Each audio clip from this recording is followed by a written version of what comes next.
Assalamualaikum warahmatullahi wabarakatuh. Alhamdulillah, selalu kita memuji Allah subhanahu wa ta'ala, zat yang paling pantas untuk dipuji, dicintai, dihormati dan ditunduki. Karena memang kata kuncinya la ilaha illallah, la ma'buda bihaqqin illallah. Tidak ada Tuhan yang berhak disembah di langit dan di bumi kecuali Allah. Dan dia telah menggantungkan segala kebutuhan kita yang kita butuhkan untuk roda kehidupan di muka bumi dengan memuji namanya Alhamdulillah. Maka sangat wajar kalau kita selalu mengucapkan kalimat yang mulia ini. Juga kita banyakkan salam hormat kita kepada manusia terbaik yang telah membawa kepada kita hukum halal haramnya Sang Pencipta, sehingga kita punya panduan hidup. Dan juga Sang Pencipta Allah telah menjadikan mengucapkan salam hormat kepada manusia terbaik ini sebagai ibadah buat kita dan pendekatan diri kepadanya. Juga dari sisi yang lain Sang Pencipta Allah bersama malaikatnya mengucapkan salam hormat kepada manusia terbaik ini. Maka sangat wajar kalau kita selalu mengucapkan salawat dan taslim kepada Nabi besar Muhammad sallallahu alaihi wasallam. Setelah panjang lebar kita jelaskan masuk Yahudi ke Jazirah Arab, Nasrani, bagaimana juga kekuatan dari Najasyi Afrika masuk ke Yaman, bagaimana Yaman dikuasai oleh Persia, kemudian bagaimana akhirnya wilayah Yaman masuk Islam. Kita akan masuk sekarang lebih dalam lagi membahas tentang kelahiran Nabi Sallallahu Alaihi Wasallam. Kita akan masuk mengerucutkan bahasan ke Mekah. Bahasan ini tentu akan saya mulai dari seorang tokoh Mekah bernama Qusay bin Kilab. Qusay bin Kilab. Qusay bin Kilab ini adalah salah satu keturunan dari Fikhir. Dan Fikhir adalah nama lainnya Quraisy.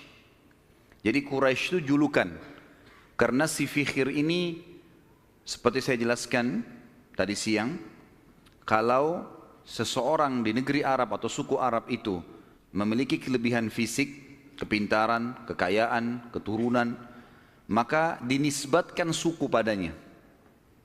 Kebetulan dari turunan Ismail alaihissalam di Mekah dan turunan suku Jurhum, ada satu orang yang sangat menonjol bernama Fikhir, dan Fikhir ini karena dia menonjol maka diberikanlah nama lainnya Quraisy. Dinisbatkanlah suku Mekah namanya Quraisy.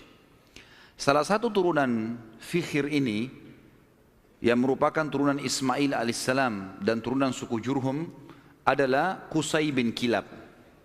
Kalau teman-teman masih ingat, di pertemuan kita pada bulan yang lalu saya pernah menekankan tentang kisah Mekah awalnya dihuni oleh suku Jurhum yang hijrah dari Yaman, kemudian tinggal bersama Hajar dan Ismail alaihissalam.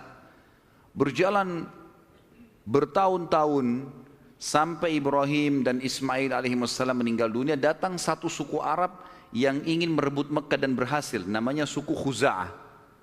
Masih ingat ya? Tidak ada suara, senyap, berarti memang lupa semua. Jadi suku Khuza'ah ini datang merebut, dan salah satu pimpinan Khuza'ah Amr bin Luhai yang memasukkan patung di Jazirah Arab di Mekah, gitu kan. Suku Khuza'ah ini berkuasa di Mekah sampai 500 tahun.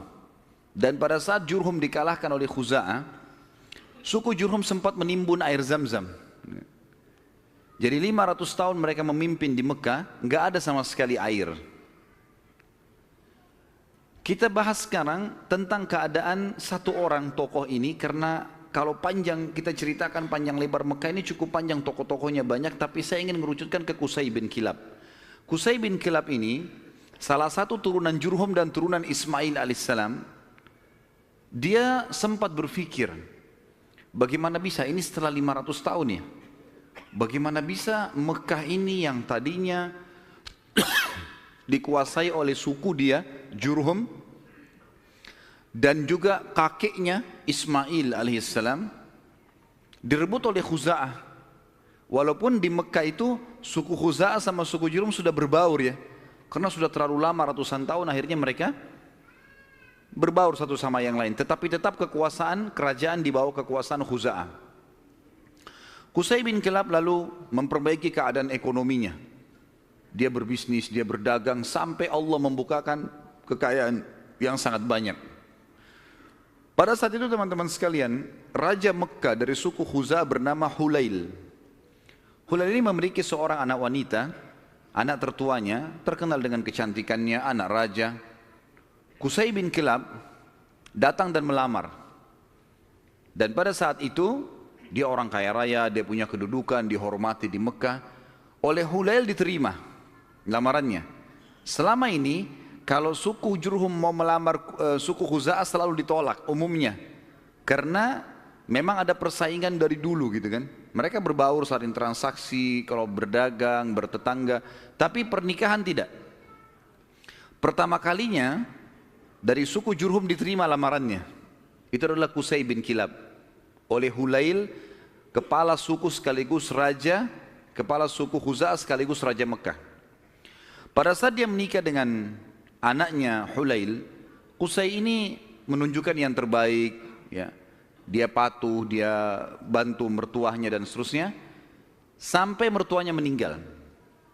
Waktu mertuanya meninggal, Qusay menjalankan misinya.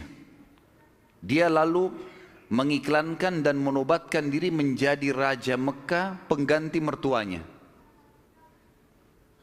Orang-orang yang dari suku Khuza'ah menolak. Bagaimana bisa kau jadi raja? Raja jelas dari Khuza'ah. Kamu dari Jurhum. Enggak boleh gitu.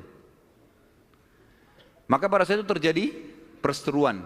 Sampai akhirnya Qusay meminta pertolongan dari orang-orang sesuku dengan dia dari Jurhum, dan Khuza'ah juga berkumpul. Akhirnya terbentuk dua pasukan dan terjadi peperangan besar di Mekah.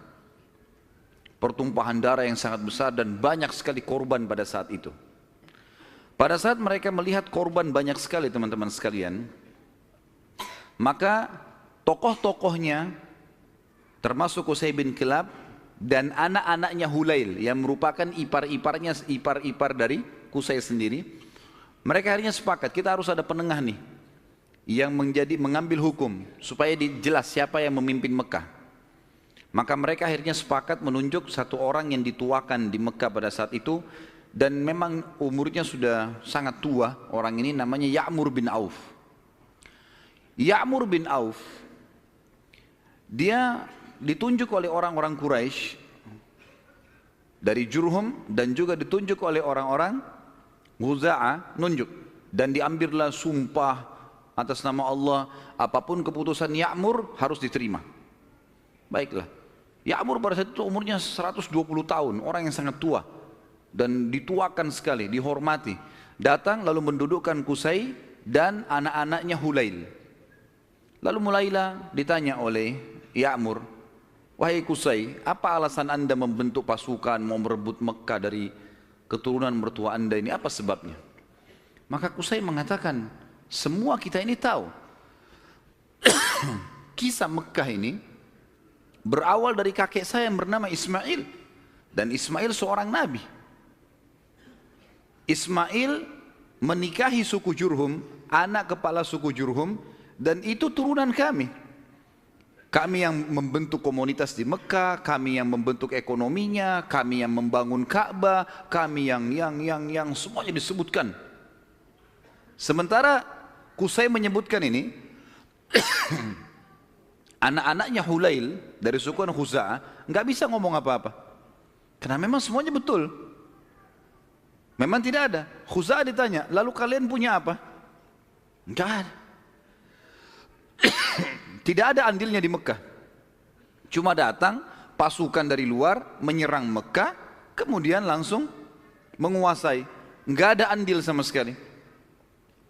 Tiba-tiba pada saat itu Ya'mur mengambil sebuah keputusan, mengatakan keputusan yang mutlak, seluruh Mekah, kerajaannya, kekuasaannya, pengurusan jemaah hajinya, pengurusan Ka'bahnya, ya, semuanya untuk Qusay bin Kilab. Maka dengan keputusan ini teman-teman sekalian, Qusay bin Kilab menjadi Raja Mekah. Menjadi Raja Mekah. Dan pada saat itulah kerajaan yang sudah hilang 500 tahun dari keturunan Jurhum kembali. Pada saat itu Qusay melakukan banyak sekali perkembangan di Mekah, di antaranya dia membangun sebuah tempat namanya Darun Nadwa. Darun Nadwa ini oleh Qusay dibuat sangat luas, sangat besar, sebuah auditorium kalau kita sekarang sangat luas gitu kan. Tapi belum ada buku sejarah yang menyebutkan seberapa luas, seberapa dia menampung manusia. Tapi dari buku-buku sejarah disebutkan Darun Nadwa pada saat itu multifungsi. Dilakukan apa saja di situ.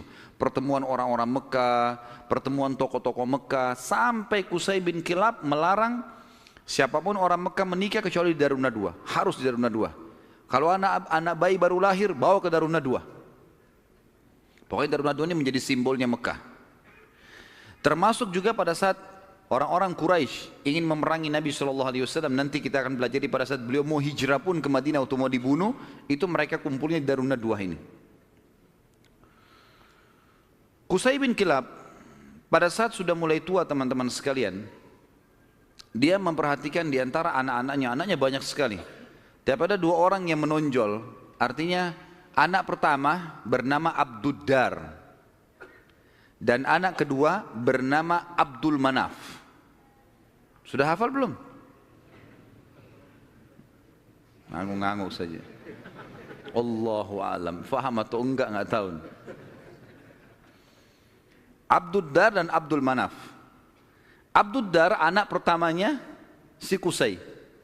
Abdul Manaf anak kesekian. Saya tidak temukan anak keberapa, tapi Abduddar karena anak pertama, biasanya kalau dinisbatkan nama seseorang adalah nama anak pertamanya.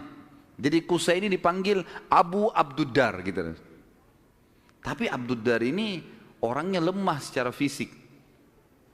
Dia nggak punya keterampilan, nggak punya kepintaran, sehingga tidak punya kedudukan di tengah-tengah masyarakat. Sementara adik-adiknya semua, terutama Abdul Manaf, menonjol sekali. Punya suara, berdagang, majulah gitu. Maka Qusay ingin anaknya ini, Abduddar, punya kedudukan. Apa yang dia lakukan? Pada saat dia mau meninggal, dia tulis sebuah keputusan surat, kalau saya meninggal, semua kerajaan, semua pengurusan Ka'bah, jemaah haji, itu di tangan Abduddar. Waktu Qusay meninggal dunia, surat dibuka, ditemukan tertulis seperti itu, maka semua anak-anaknya patuh. Keputusan raja. Abduddar akhirnya menjadi raja. Berjalan waktu teman-teman sekalian, Abduddar wafat. Pada saat wafat, keturunan Abduddar mau melanjutkan kerajaan ayahnya, tapi turunan Abdul Manaf tidak setuju, nggak bisa. Abduddar ini, paman kami dulu ini, ayah kalian, itu dipilih oleh kakek kita semuanya, Qusay, karena dia nggak punya kedudukan dan kemuliaan. Sudah dikasih dan sudah berhasil. Sekarang nggak bisa kembali kepada kalian. Harusnya ini dibagi rata. Sampai mereka pada saat itu hampir perang satu sama yang lain. Sama lagi. Dicarilah hakim di antara mereka dan akhirnya kesimpulannya dibagi. Pembagian ini teman-teman sekalian adalah dibagi Abduddar khusus mengurus keturunan Abduddar, khusus mengurus semua yang berurusan dengan jemaah haji. Sementara Abduddar mengambil alih pengurusan Ka'bah dan Darun Nadwa. Sementara Abdul Manaf mengurus jemaah haji. Dibagi dua. Kita akan sedikit sisipkan di sini teman-teman sekalian kisah tentang Darun Nadwa ini yang tadi dibuat. Kita tinggalkan dulu sebentar tadi sampai ke masalah sudah pembagian Mekah. Abduddar mengurus Ka'bah dan juga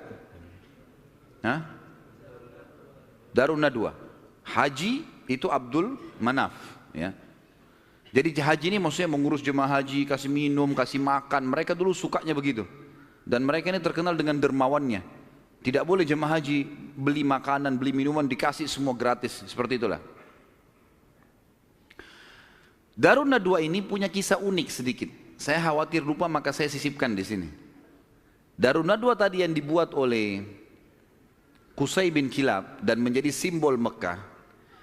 Kisahnya sangat unik teman-teman, kisah pembeliannya dan penjualannya.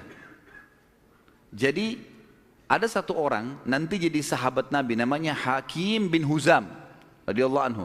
Sebelum masuk Islam, Hakim bin Huzam ini suka mabuk. Masih di Mekah di masa jahiliyah. Dia bersahabat dekat dengan pemegang kuncinya Darun Nadwa. Jadi yang bertanggung jawab. dari turunan Abdiddar. Waktu lagi mabuk sama-sama, si pemilik kunci ini mabuk luar biasa sampai nggak sadar sudah. Si Hakim bin Huzam bilang, kau mau jual nggak Darun Nadwa dengan saya? Kata temannya lagi mabuk, iya saya jual. Berapa harganya? Kata si mabuk ini bilang, dengan sekendi khamr. Kasih saya sekendi khamr, ambil Darun Nadwa. Hakim pada saat itu, dia tidak semabuk temannya nih. Dia lalu mungkin panggil saksi-saksi segala macam, dikasih satu kendi khamr. Darun Nadwa ini dijual oleh turunan Abdiddar. Karena sudah ada saksi, ada terang saksi, maka selesai. Akhirnya keturunan Abdiddar kehilangan Darun Nadwa gara-gara transaksi ini tadi. Ini Darun Nadwa teman-teman sekalian terus di tangan Hakim bin Huzam sampai beliau masuk Islam. Nabi SAW biarkan saja. Di zaman Abu Bakar dia masih hidup, zaman Umar, zaman Uthman, zaman Ali, sampai di zaman kekhilafahannya Muawiyah radhiyallahu anhu majma'in, dinasti Umayyah yang pertama berdiri. Muawiyah anaknya Abu Sufyan. Abu Sufyan dulu tokoh Mekah kan gitu, radhiyallahu anhu majma'in, karena Abu Sufyan juga sempat masuk Islam di pembebasan kota Mekah. Maka pada saat itu Hakim bin Huzam di zaman Muawiyah menjual Darun Nadwa. Dijual sama dia dengan harga 100.000 dinar. Mahal sebenarnya. Tapi Darun Nadwa ini kedudukannya besar di Quraisy. Muawiyah bilang, menghardik dia, hai Hakim, ngapain kau jual Darun Nadwa dengan harga 100.000 dinar? Itu bisa tidak ada nilainya. Peninggalan dari Qusay bin Kilab, gitu kan? Raja pertama Mekah setelah 500 tahun ditinggalkan oleh Jurhum, gitu kan? Maka kata Hakim radhiyallahu anhu, wahai Amir Mukminin, sekarang kita sudah Muslim. Penilaian mulia dan bukan mulia itu bukan dari peninggalannya Qusay bin Kilab, tapi kita pengikut Nabi Muhammad SAW. Dan saya dulu demi Allah membelinya dengan sekendi khamr. Sekarang 100.000 dinar banyak sekali. Dan Anda menjadi saksi bersama dengan seluruh muslimin yang ada di sini, kalau 100.000 dinar ini saya sedekahkan di jalan Allah. Kisahnya begitu. Jadi kisah Darun Nadwa, karena tadi kita sempat singgung, ada proses pembelian lepas dari tangan keturunan Abdiddar dan bagaimana proses penjualannya setelah itu. Tentu sekarang sudah tidak ada semuanya ini, tapi ini kisah pada saat itu. Baik, kita kembali teman-teman sekalian ke kisah kita. Abdul Manaf, tadi kan Abdiddar sama Abdul Manaf. Sekarang Abdiddar sudah kita sebutkan, diantaranya mereka menguasai Ka'bah dan Darun Nadwa. Dan sudah dijual, tinggal Ka'bah, perawatan Ka'bah, kiswahnya segala macam urusan mereka. Abdul Manaf bertanggung jawab tentang jemaah haji, kan itu. Abdul Manaf ini teman-teman sekalian punya seorang anak bernama Hashim. Hashim ini punya anak bernama Syaibah. Garis bawahi nama Syaibah nih. Tadi sudah makan siang belum ini? Banyak nama yang harus dihafal nih. Kita kerucutkan bahasan tentang Abdul Manaf punya anak namanya Hashim. Hashim punya anak Syaibah. Garis bawahi Syaibah nih. Kita akan bahas Syaibah ini. Hashim ini ayahnya Syaibah. Waktu menikah dengan istrinya, ibunya si Syaibah, karena mulianya, ini tradisi jahiliyah dulu ya, karena kedudukan si ibunya Syaibah ini tinggi di sukunya, anak kepala suku, maka ismah itu cerai di tangannya ibunya. Ibunya bisa menceraikan suaminya, hukum dulu. Berjalan waktu, meninggal Hashim. Syaibah ini ikut sama ibunya ke perkampungan ibunya. Ada satu anaknya atau saudaranya Hashim ya. Saudaranya Hashim ini, jadi Abdul Manaf punya beberapa anak, diantaranya Hashim yang punya anak Syaibah, ada juga anaknya yang lain bernama Muttalib. Anaknya si Abdul Manaf ini. Muttalib ini namanya orang, ya. Muttalib ini datang ke perkampungan Syaibah, ibunya Syaibah tadi, lalu dia berkata kepada ibunya, ini ayahnya Hashim sudah meninggal, tapi anak ini keturunan Qusay bin Kilab, ini turunan raja di Mekah. Jangan ditinggalkan di kampung sini, ikut ke Mekah dengan saya. Siapa tahu nanti dia punya kedudukan di Mekah. Kata ibunya nggak bisa, ikut sama saya. Akhirnya kena cekcok nih, tanda kutip di sini. Maka ibunya Syaibah bilang, ini kita suruh pilih aja dia. Si Syaibah ini mau ikut siapa? Nanti kalau saya sebutin julukannya Syaibah ini baru antum bilang, oh iya itu orangnya. Kata si ibunya, pilih aja, Syaibah suruh milih. Dia mau tinggal sama saya di sini atau ikut sama anda ke Mekah? Lalu Muttalib tanya di depan ibunya, hai Syaibah, ikut sama saya ke Mekah atau kamu tinggal sama ibumu? Kata Syaibah, saya ikut sama paman saya, ikut ke Mekah. Maka pergilah ke Mekah. Waktu itu Muttalib ini naik unta, dia membonceng di belakangnya Syaibah. Muttalib ini teman-teman dikenal di Mekah suka beli budak, ya. Maka setiap hari dia datang masuk Mekah bawa budak baru. Waktu Syaibah dibonceng oleh pamannya Muttalib ini, orang-orang Mekah kira si Muttalib beli budak baru. Maka mereka bilang, Muttalib baru beli budak, di belakangnya Abdul Muttalib. Berarti hambanya si Muttalib nih. Sudah tahu nama Syaibah siapa? Yang antum kenalkan selama ini Abdul Muttalib. Namanya dia Syaibah. Jelas? Baik. 3 orang yang jawab, nggak apa-apa lah. Nasib, saya sudah teriak-teriak tapi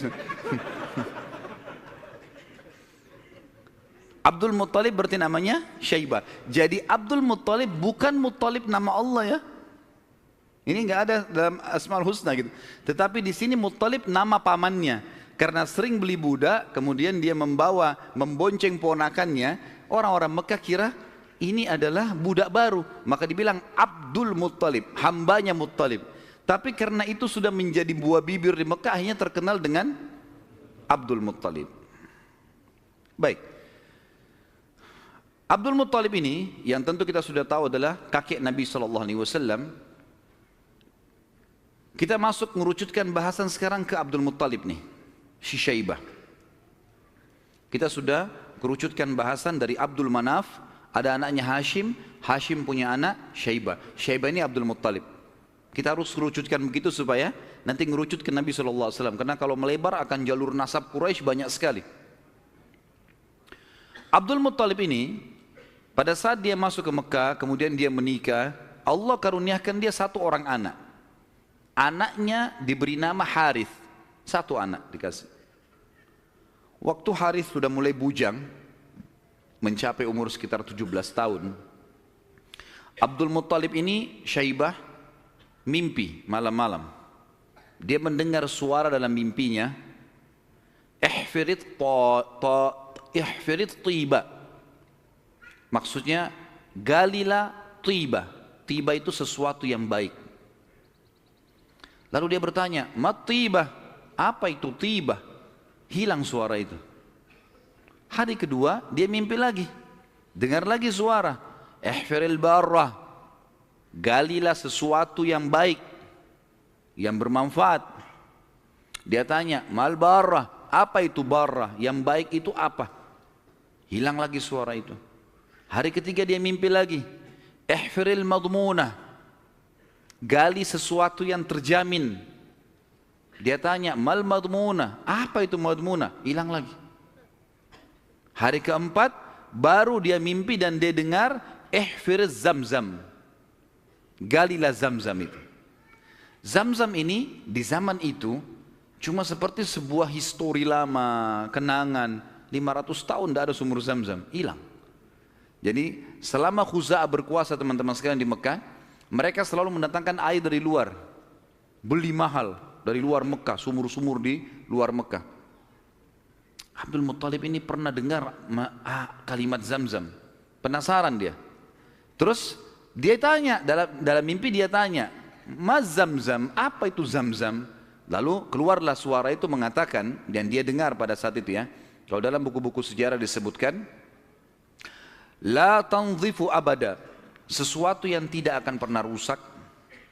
Wala tarum, juga ya, sesuatu yang selalu bersih dan tidak akan pernah rusak. Tasqil hajijal a'zam, engkau akan memberikan dengannya air para jemaah haji. Dikatakan wahia bainar rafthi wad dam, tempatnya air zam-zam itu berada di antara rafath. Rafath itu bisa berarti busanya darah, atau memang darah yang bercampur, busa yang bercampur dengan darah, atau memang busa air biasanya. Jadi dikatakan sini ciri-cirinya adalah tempat zam-zam itu ada darah yang bercampur dengan rafath, dengan busa, kemudian bercampur sama tanah. Lalu dikatakan lagi dalam mimpinya, inda naqratil gurabil a'sam, di bawah patokannya burung gagak yang memiliki warna keputih-putihan. Inda qaryatin naml, di atas atau di sekitar sarang semut. Seperti itu dalam mimpinya. Maka Abdul Muttalib bangun pagi-pagi, penasaran dia dengan mimpi ini. Dan dia tahu mimpi ini gak mungkin main-main. 3 hari, 4 hari berturut-turut, kemudian dia disuruh gali, dia bawa cangkulnya, datang di sekitar Ka'bah. Dia cuma tebak saja kemungkinan dekat Ka'bah nih, karena tidak ada tempat yang lebih agung di Mekah daripada Ka'bah. Dia datang dekat Ka'bah. Dan kalau masih ingat dulu, pada pertemuan kita di bulan yang lalu, ada penjelasan tentang 2 patung yang disembah di Mekah, Isaf dan siapa yang ingat? Kalau lupa saya nggak datang lagi balik papan. Isaf dan Na'ilah. Isaf kan nama laki-laki, Na'ilah nama perempuan, yang dulu mereka saling suka, akhirnya mereka berzina depan Ka'bah dan dikutuk menjadi patung. Kan dulu waktu sebelum Amr bin Luhai datang ke Mekah, patung Isaf ditaruh di Gunung Safa, patung Na'ilah ditaruh di Gunung Marwah, untuk peringatan bagi orang-orang. Nih, hati-hati kalau berzina depan Ka'bah dikutuk begini nih, gitu. Tapi oleh Amr bin Luhai yang membawa patung masuk ke Jazirah Arab, dia angkat patung Isaf dan Na'ilah, dipindahin dekat Ka'bah, disuruh orang Mekah sembah. Tapi orang sudah lupa sejarahnya, karena kejadian Isaf dan Na'ilah dikutuk ini jauh sebelum Amr bin Luhai. Ringkas cerita, di depan Ka'bah antara Hajar Aswad dengan Hijr Ismail itu ada patung Isaf dan Na'ilah. Ada satu suku Arab teman-teman sekalian datang ke situ antara Isaf dan Na'ilah, nyembeli sapi. Tiba-tiba pada saat Abdul Muttalib lagi duduk, lagi memperhatikan ke arah Ka'bah di antara Isaf dan Na'ilah, kemudian ada orang nyembeli sapi. Waktu disembeli, darahnya ngucur. Darah itu berbusa. Dan karena dia ngucur, jalan sampai berada di sekitar Isaf dan Na'ilah. Dia kurang lebih jangan dibayangkan ini Ka'bah, ini Hajar Aswad dan ini Hijr Ismail. Isaf dan Na'ilah itu ditaruh cukup jauh ya, agak berjarak antara antara Hajar Aswad jauh ke belakang dengan Hijr Ismail juga jauh. Jadi di kiri kanan ya.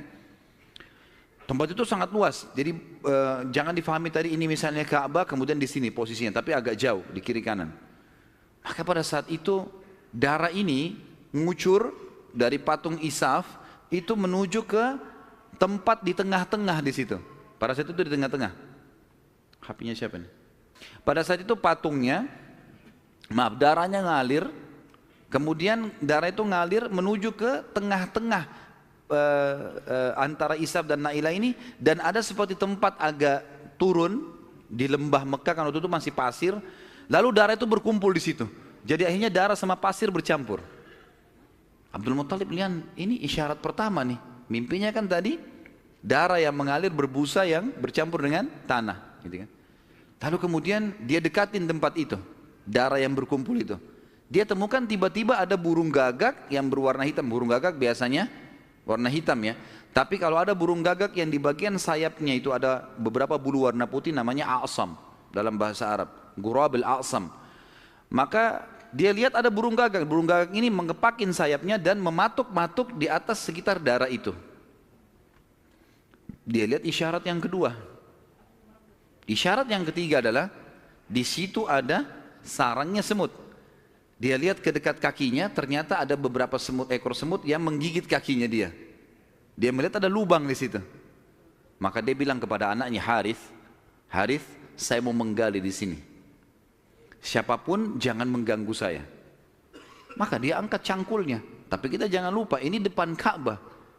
Orang-orang lagi banyak tawaf waktu itu, walaupun banyak berhala. Dia angkat cangkul, orang jadi bahan perhatian. Tokoh-tokoh Quraisy pada datang semua. Lalu tokoh-tokoh Quraisy mengatakan, hai Abdul Muttalib, apa yang kau lakukan nih? Kata Abdul Muttalib kepada Harith, singkirkan mereka dari saya, sibukkan. Jangan sampai mereka dekatin saya. Terus saja Harith menyibukkan orang-orang Quraisy dan Abdul Muttalib terus saja mencangkul sampai ujung cangkulnya menyentuh bibirnya sumur itu. Sumur Zamzam. Dan dengan kuasa Allah, airnya muncrat keluar. Pada saat airnya muncrat keluar, Abdul Muttalib mengatakan Allahu Akbar. Karena memang mereka menggunakan bahasa Arab dan kalimat Allahu Akbar itu sudah biasa mereka ucapkan, gitu kan? Maka orang-orang Quraisy tahu kalau Abdul Muttalib sudah dapat target dan mereka kaget waktu lihat air muncrat, air di depan Ka'bah. Selama ini selalu ambil dari luar. Ini kemuliaan abadi, gitu kan? Maka tiba-tiba orang Quraisy datang, hai Abdul Muttalib, air ini kita punya sama-sama.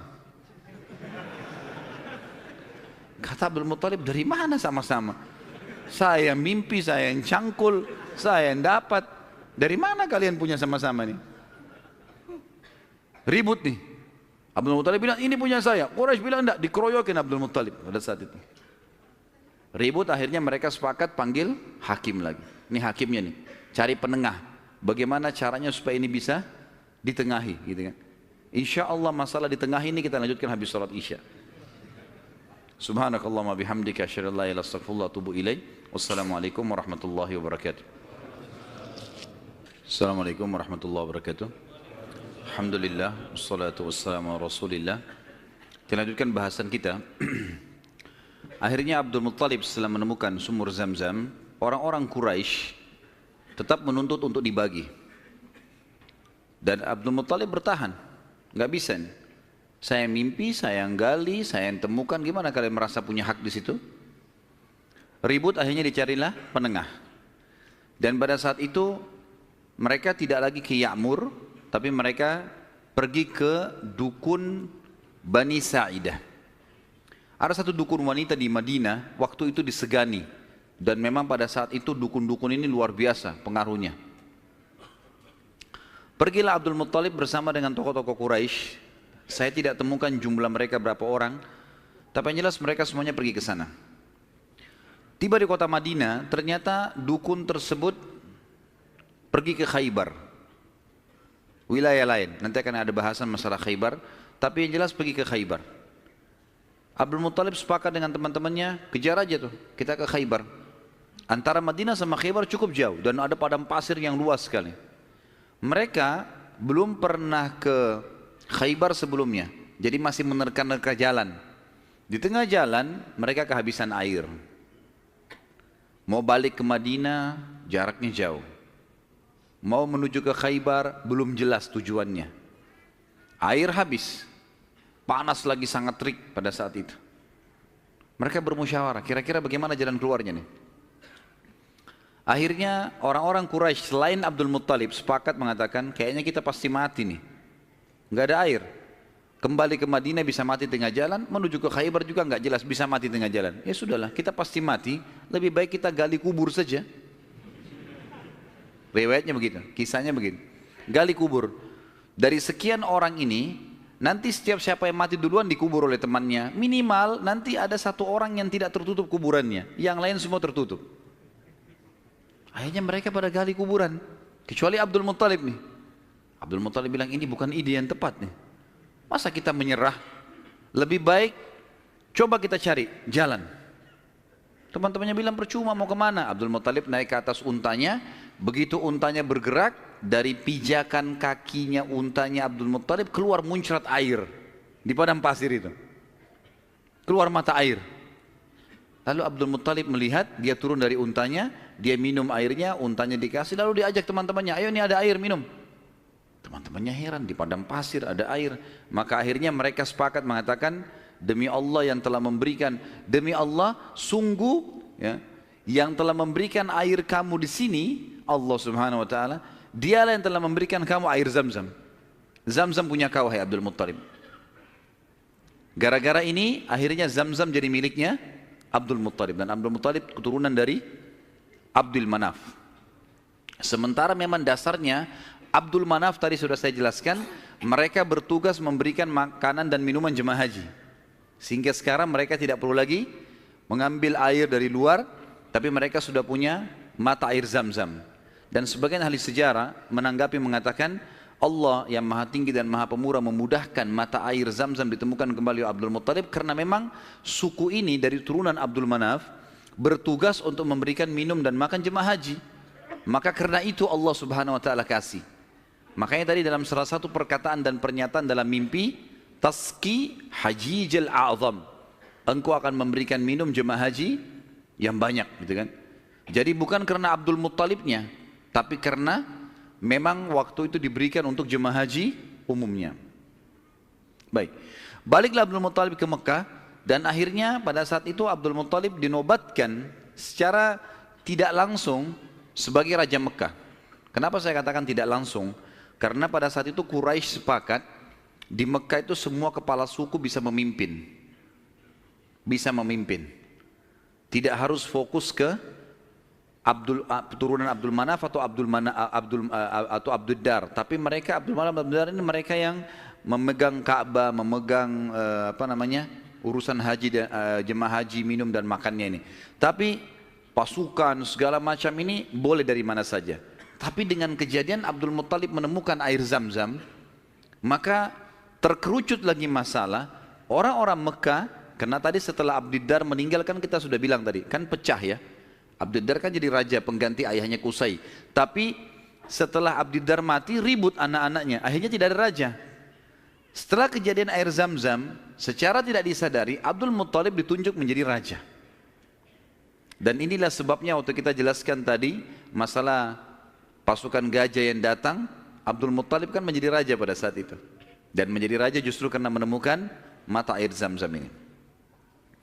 Abdul Muttalib pada saat itu mulai naik kedudukannya, namanya jadi tambah baik dan seterusnya. Memang orangnya sangat dermawan.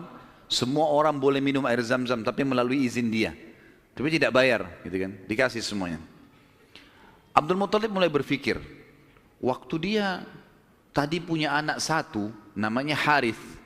Masih ingat nggak? Wah, ngaku-ngaku aja. Baiklah, saya terima. Anaknya tadi satu, Harith, yang disuruh jaga sama dia waktu dia mencangkul kan? Baiklah. Si Harith, dia pikir, waktu saya tadinya punya anak satu nih, kayaknya kerepotan, gak ada yang bisa bela dia. Dan seorang raja, salah satu kebanggaannya kalau punya keturunan banyak. Maka dia pada saat itu berazam, bernazar ya, kalau Allah memberikan dia anak laki-laki yang banyak, jumlahnya mencapai 10, dia akan menyembeli salah satunya, dikorbankan di depan Ka'bah untuk Allah. Nggak ada dalam syariat Nabi Ibrahim alaihissalam. Ini ijtihadnya, upayanya Abdul Muttalib. Subhanallah, berjalan waktu, istrinya melahirkan, punya anak 16. Anaknya Abdul Muttalib 16, 10 laki-laki, 6 perempuan. Laki-laki yang 10 ini, yang paling pertama tentu ada namanya Harith ya. Kemudian ada, jadi dari 10 ini kita bagi 6 ini meninggal sebelum masa kenabian, 4 mendapatkan masa kenabian. Dari 10 anak Abdul Muttalib yang laki-laki, ada 6 yang meninggal sebelum fase kenabian, sebelum penobatan Nabi SAW menjadi Nabi. Ini paman-paman Nabi semua ya. Dan ada 4 yang mendapatkan fase atau masa kenabian. 6 orang yang tidak dapat masa kenabian ini tentu dimulai dari Harith tadi, anak pertamanya Abdul Muttalib. Kemudian tentu ada beberapa nama ya, saya sebutkan Harith, Dirar, Hijir, Muqaddam, Zubair. Dan yang keenam Abdullah, ayahnya Nabi SAW. Abdullah ini sebenarnya anak paling bungsu dari Abdul Muttalib, anak ke-10. Anak ke-10 dari 10 anak laki-lakinya ya. Maka 6 orang ini meninggal sebelum masa kenabian. Harith, Dirar, Hijir, Muqaddam, Zubair dan Abdullah. Dan ada 4 orang hidup sampai masa kenabian. 2 beriman, 2 kafir. Yang beriman adalah Hamzah dan Abbas radhiyallahu anhum. Ini sempat beriman pada Nabi SAW dan mulia. Hamzah bahkan menjadi pimpinan para syuhada, mati syahid mulia di perang Uhud. Dan Abbas hidup sampai setelah Nabi SAW meninggal pun, sampai di zaman Khilafah Umar. Ya, kan? Kemudian ada dua yang hidup di masa kenabian tapi kafir, enggak beriman. Abu Talib dan Abu Lahab. Ya. Abu Talib ini nama lainnya dia Abdul Manaf. Diambil dari nama kakeknya, tapi terkenal dengan Abu Talib. Abu Lahab julukan namanya Abdul Uzzah. Dan kita tahu surah Al-Masad turun pada Abu Lahab ini. Ya. Paman Nabi SAW, benci sekali dengan Nabi, benci dengan dakwah. Nanti akan kita ceritakan kisahnya di pertemuan akan datang. Yang jelas ini 10 orang anak laki-laki Nabi SAW. Kemudian ada 6 orang anak perempuan. Yang pertama Sofiyah. Sofiyah ini ibunya Zubair bin Awam radhiyallahu anhu. Dan Sofiyah nanti akan kita ceritakan kisahnya luar biasa, pemberani perempuan ini. Dan dia mendidik Zubair bin Awam dengan sangat tegas. Jadi kalau dia jalan, dia membawa Zubair, dia latih di tempat gelap, sengaja dia diam. Kalau Zubair nangis ditinggalin, dibiarin. Karena mau dilatih. Orang-orang semua pada hardik, hai Sofia, kenapa kau gitu kan anakmu? Saya mau dia jadi pemberani. Dan betul-betul jadi pemberani Zubair. Zubair itu di peperangan-peperangannya, kalau teman-teman ikuti ceramah saya di YouTube, ada serial sahabat di antara Zubair bin Awam itu luar biasa. Kalau pasukan lagi berhadapan, dia maju ke depan musuh. Jadi musuh di depan ini, kemudian dia di depannya. Tunggu takbir di belakang, dia serang duluan, sendirian. Luar biasa beraninya, radhiyallahu anhu. Ibunya namanya Sofia, tante Nabi SAW. Dan ini sempat masuk Islam di tangan Nabi SAW. Kemudian ada Ummu Hakim, ada Atiqah, ada Umaymah, ada Arwah dan Bar. Kita masuk sekarang ke masalah, kembali ke mana Abdul Muttalib. Abdul Muttalib ini anak terakhirnya yang ke-10 adalah Abdullah. Dan itu ayah Nabi SAW. Abdul Muttalib kan tadi sudah saya bilang dia nazar, kalau punya 10 anak laki-laki, dia akan korbankan salah satunya kan. Lalu dia datang ke dukun di Mekah, dan dia berkata pada dukun itu, acaklah nama anak-anak saya. Tradisi mereka pada saat itu suka sekali mengundi nasib.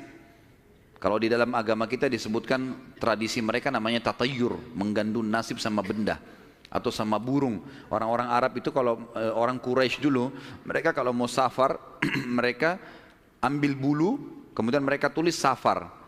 Bulu yang kedua tidak safar, bulu ketiga kosong. Dimasukin dalam kotak, kemudian dia ambil salah satunya tidak sambil tidak dilihat. Kalau keluar kata-kata safar, dia yakin di perjalanannya aman. Tradisi jahiliyah, mereka salah pada saat itu tentunya. Kemudian kalau keluar tidak safar, mereka tidak boleh safar. Kalau mereka safar berarti kena musibah. Kalau keluar bulu yang tidak ada tulisannya, maka dia ulangi. Ada cara yang lain, sampai dapat safar atau tidak safar ya. Kalau ada tradisi yang lain adalah, kalau mengacak nama, maka mereka menulis nama di batu, lalu batu ini dibalik, kemudian ditaruh lalu diacak, dikeluarkanlah. Kalau mereka butuh sesuatu dengan cara seperti itu, ya. Dan ini ditarik dalam hampir setiap kehidupan mereka, mau beli rumah, mau apa saja selalu ditulis di batu, terus diacak di batu, itu mungkin dinasib dengan itu. Abdul Muttalib datang kepada satu dukun mengatakan, tulis nama anak-anak saya laki-laki ini, semua dari Harith sampai Abdullah, tulis semuanya 10 orang, acak. Siapa yang keluar namanya, itu yang saya korbankan. Dan kalau nama Abdullah selamat, tidak keluar, maka saya langsung eksekusi. Karena Abdullah anak paling bungsu dan paling disayang oleh ayahnya Abdul Muttalib. Seperti itulah. Baik, diacaklah batu ini, diambil batu, keluar namanya Abdullah. Abdul Muttalib berat sebenarnya, ini anak paling bungsu disayang. Musyawarah sama anak-anaknya gimana? Nggak apa-apa ya, acak aja lagi. Acak lagi, yang kedua kali namanya Abdullah lagi. Sampai 3 kali. Namanya Abdullah terus yang diambil, keluar. Padahal ini batu diacak 10 nama. Kata Abdul Muttalib, berarti sudah memang anak ini nasibnya. Bawa Abdullah. Dibawalah Abdullah ini ke depan Ka'bah, ditaruh di atas sebuah batu. Biasanya mereka taruh di situ sembelihan. Taruh kambing, taruh apa, dipegang. Di atas batu itu baru mereka sembelih untuk berhala-berhala gitu kan. Ditaruhlah Abdullah, mau disembelih sama dia. Ikat tangannya, ikat kakinya, angkat pedang, mau disembelih. Orang-orang Quraisy lihat, apalagi yang Abdul Muttalib buat nih. Datang tanya, hai Abdul Muttalib, apa yang kau lakukan? Saya sudah nazar, kalau Allah kasih saya 10 anak, saya sembelih salah satunya. Dan saya sudah acak nama-nama anak-anak saya yang keluar anak ini. Saya mau jalankan nazar saya. Orang-orang Quraisy bilang, gak bisa, jangan. Mereka berusaha tahan. Akhirnya Abdullah ini ditarik-tarik. Ini. Sampai akhirnya karena ditarik-tarik ada orang Quraisy yang sempat menarik bagian badannya dan ada yang menarik kupingnya sampai kuping Abdullah itu sempat luka. Maka ada julukan sendiri dikatakan Abdullah yang luka kupingnya. Gitu. Ayah Nabi SAW. Baik. Pada saat itu orang-orang Quraisy mengatakan, wahai Abdul Muttalib, sadarlah. Kalau kau lakukan ini sementara kamu adalah tokoh masyarakat di Mekah, maka akan menjadi sebuah tradisi nanti ini. Akhirnya setiap orang punya 10 anak laki-laki, satu disembelih. Dan apa kenikmatannya orang kalau sudah punya anak disembelih gitu. Jangan dilakukan. Mari kita berhukum lagi. Cari hakim. Kembali kepada wanita dukun di Madinah. Suku Sa'idah tadi.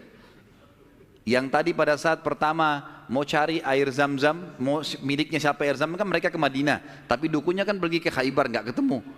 Tidak sempat ketemu, akhirnya dapat air dari telapak kaki untanya Abdul Muttalib. Sekarang enggak, mereka pergi lagi ke sana ke Madinah, ketemu sama dukun itu. Tanya, bagaimana nih? Tentu ini bukan kita sedang mempromosikan dukun, dukun haram dalam agama. Setelah Islam datang, enggak ada dukun ini.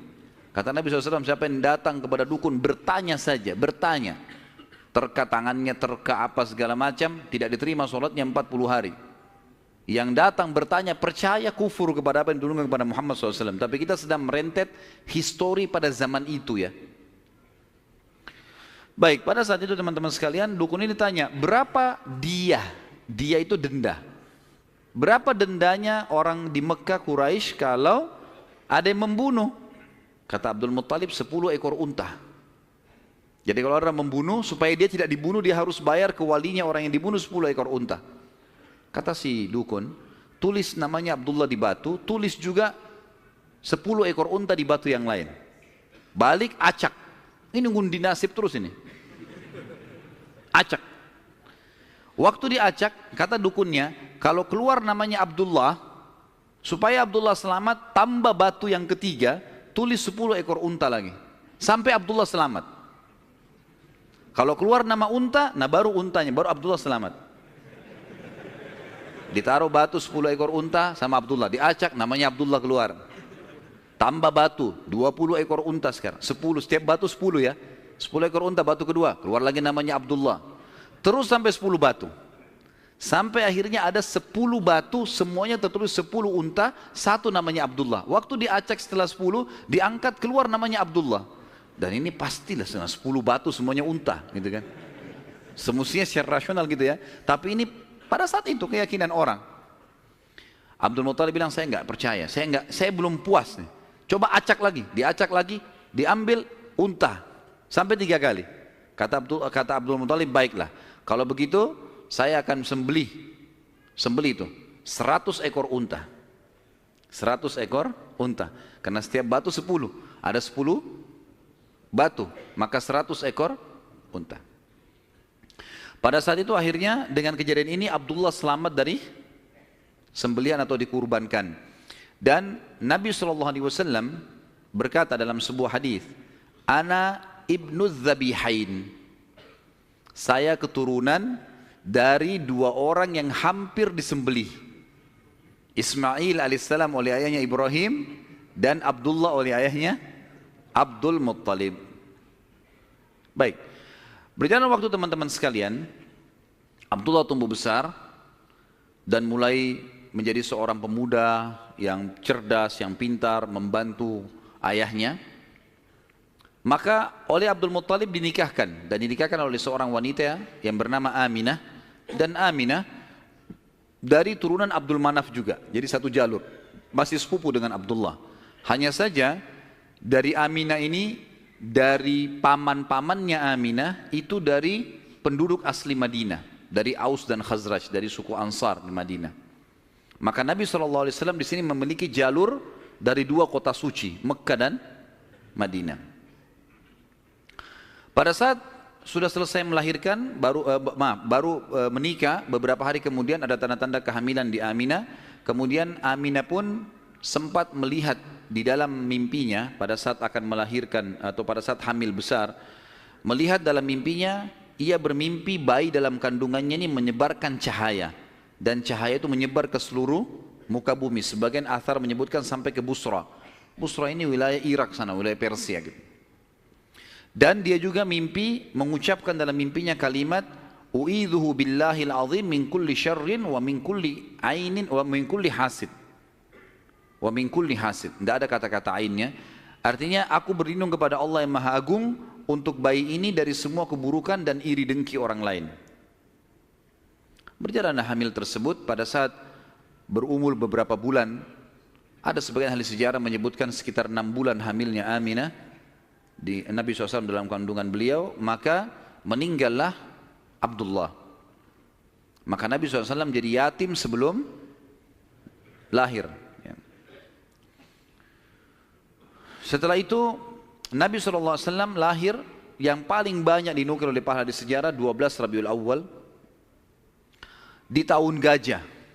Sudah kita sebutkan tadi, tahun gajah kejadian Ashabul Fil, dan tepatnya 50 hari setelah kejadian gajah itu, penghancuran gajah, 50 harinya disitulah lahir Nabi sallallahu alaihi wasallam. Ada yang perlu kita sebutkan teman-teman sekalian, walaupun sebenarnya menyebutkan ini bukan berarti Nabi SAW membutuhkannya, tidak sama sekali. Nabi SAW jauh lebih mulia daripada tanda-tanda ini. Tapi pada saat beliau lahir, ternukillah di Mekah, di Madinah, beberapa kejadian yang memang ahli sejarah angkat. Yang pertama, kejadian yang unik pada saat Nabi SAW lahir adalah terlihatnya bintang Ahmad namanya. Apa itu bintang Ahmad? Orang-orang Yahudi yang ada di Madinah itu meyakini kalau Nabi terakhir yang mereka tunggu di Madinah keluar itu, kalau dia lahir akan kelihatan bintang yang mereka istilahkan dengan bintang Ahmad, dan mereka mengukir-ngukir bintang itu sesuai dengan keterangan dari Taurat. Seperti itulah pemahamannya pada saat itu. Allahu a'lam tentang masalah kebenaran masalah bintang ini, tapi yang jelas kebenaran bintang itu bisa dipercaya atau tidak, karena kita dalam Islam tahunya bintang nggak boleh dipercaya gitu kan. Tapi ini pada saat itu dinukil oleh Hassan ibn Thabit radhiyallahu anhu, penyair Nabi SAW. Kebetulan umurnya dia beda 7 tahun dengan Nabi SAW. Beliau mengatakan setelah masuk Islam, setelah Nabi SAW hijrah ke Madinah, beliau mengatakan pada hari Nabi SAW lahir, aku kebetulan berada di salah satu benteng Yahudi, dan naiklah di malam hari kebetulan salah satu pendeta Yahudi lalu teriak dengan suara keras, wahai Yahudi, hai sekalian kaum Yahudi, sungguh telah terlihat pada malam ini bintangnya Ahmad, dan tidak terlihat kecuali pada saat ia lahir. Dan menurut Hassan ibn Thabit radhiyallahu anhu, memang umurnya beda 7 tahun dengan Nabi SAW, dan pada hari itu memang hari kelahiran baginda Nabi SAW. Yang kedua dinukil oleh para ulama tentang masalah kejadian-kejadian unik adalah Nabi SAW pada saat lagi Aminah melahirkan, maka dikatakan melahirkan tanpa ada rasa kesulitan sedikit pun, jadi sangat mudah. Bahkan sebagian athar menyebutkan Aminah tidak dibantu oleh orang. Tiba-tiba Nabi SAW keluar begitu saja. Dan yang ketiga, pada saat lahir, maka Nabi SAW dalam kondisi mengangkat kepalanya ke langit, seakan-akan orang yang sedang berdoa. Yang keempat, Nabi SAW lahir dalam kondisi sudah terkhitan. Sudah terkhitan. Yang kelima, Nabi SAW lahir juga tanpa terbebani lagi dengan sisa tali pusar, udah nggak ada. Lahir sudah terkhitan, ya, lahir sudah tidak ada tali pusarnya. Sampai poin di sini, sampai poin kelima ini, 4 poin ya, karena poin pertama tadi itu kejadian di Madinah. Jadi 4 poin ini, Aminah melahirkan dengan sangat mudah, Nabi SAW seperti berdoa ke langit, kemudian terkhitan, kemudian tali pusarnya sudah terlepas.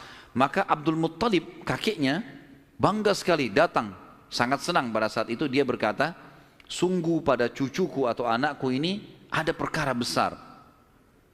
Lalu Abdul Muttalib pun membawa bayi Nabi SAW ke Ka'bah saat baru lahir, dan ia yang memberi nama Muhammad. yang memberi nama Muhammad. Baik, ada sedikit rahasia masalah nama Muhammad ini.